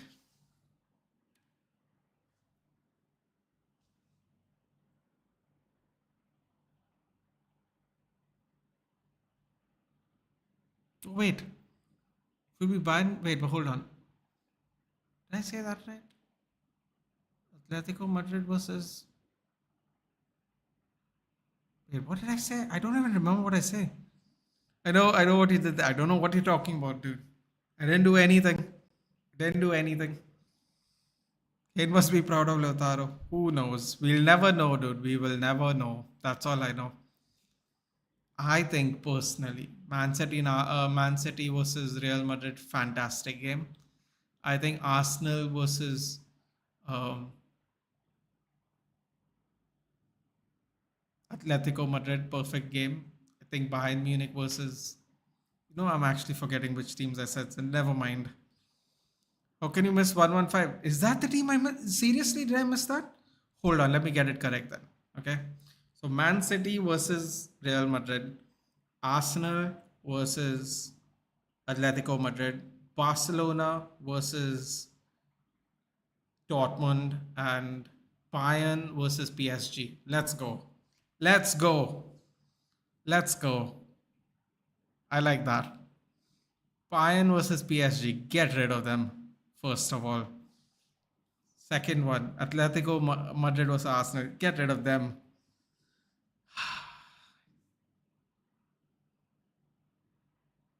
Dortmund versus Barcelona. I don't think Dortmund's going to beat Barcelona, but you never know. You never know. You never know. It's going to be fun. The draw is going to be fun. Anyway, guys, enjoy your food, enjoy your fasting, and I will see you on the weekend. PSG versus City. Time to support PSG. No, not while Mbappe is there, man. Just doesn't give me. I don't know. Don't like what he's done recently, personally. What team do you support? Mohammad Asif is a City fan. City fan. Anyway, I didn't do it on purpose, by the way. I actually can't keep track of who qualified. And besides, all the English teams can't play each other, so I'm really confused. But I have to keep that in track. Everyone can't play each other until the semis, so I keep getting mixed up. In the meantime, guys, I will see you. Remember, FA Cup weekend this weekend, no league matches done by me at least. You're doing all of them. We're starting off with Coventry and Wolves at 5:45 or whatever the time is. United's match, I think, is at 9, I think. Then we are doing whenever the other two matches are. City's matches, I think, is at 10. Hold on, let me just look it up before I go. They can't play each other until the semis, I think, Mohammed. Newcastle, yeah, Saturday. Yeah, thank you. Okay, so 5:45 Saturday. Hold on, wait, where's this? 11 o'clock, Man City. Okay, Man City is at. I thought Man City was on Sunday. So Wolves Coventry 5:45, City Newcastle 11, 6:15 Chelsea Leicester City, and Man United Liverpool 9 o'clock. Those are all four we are doing. Two championship teams, 6 Premier League teams still left. Chelsea could lose to Leicester City based on how they played against Leeds. It's very possible. I don't think Coventry is going to beat Wolves. Man City, Newcastle toss up depending on who the players are. Manchester United probably quite clearly an underdog into the match, but it will finish. This round will finish with United Liverpool, Northwest Derby, and the winners of this go to Wembley, so that'll be fun. Perales will get a haircut before. Okay. The Savage pulled his hair like a kid. Grealish. Okay. All right, guys. I'll see you then. I'll see you Saturday 5:45. That's the first game. I'll set up the streams sometime tomorrow, probably all 4 of them, and I'll see you there. Take care, guys. Good night, good morning, wherever you are, and have a nice day. Take care.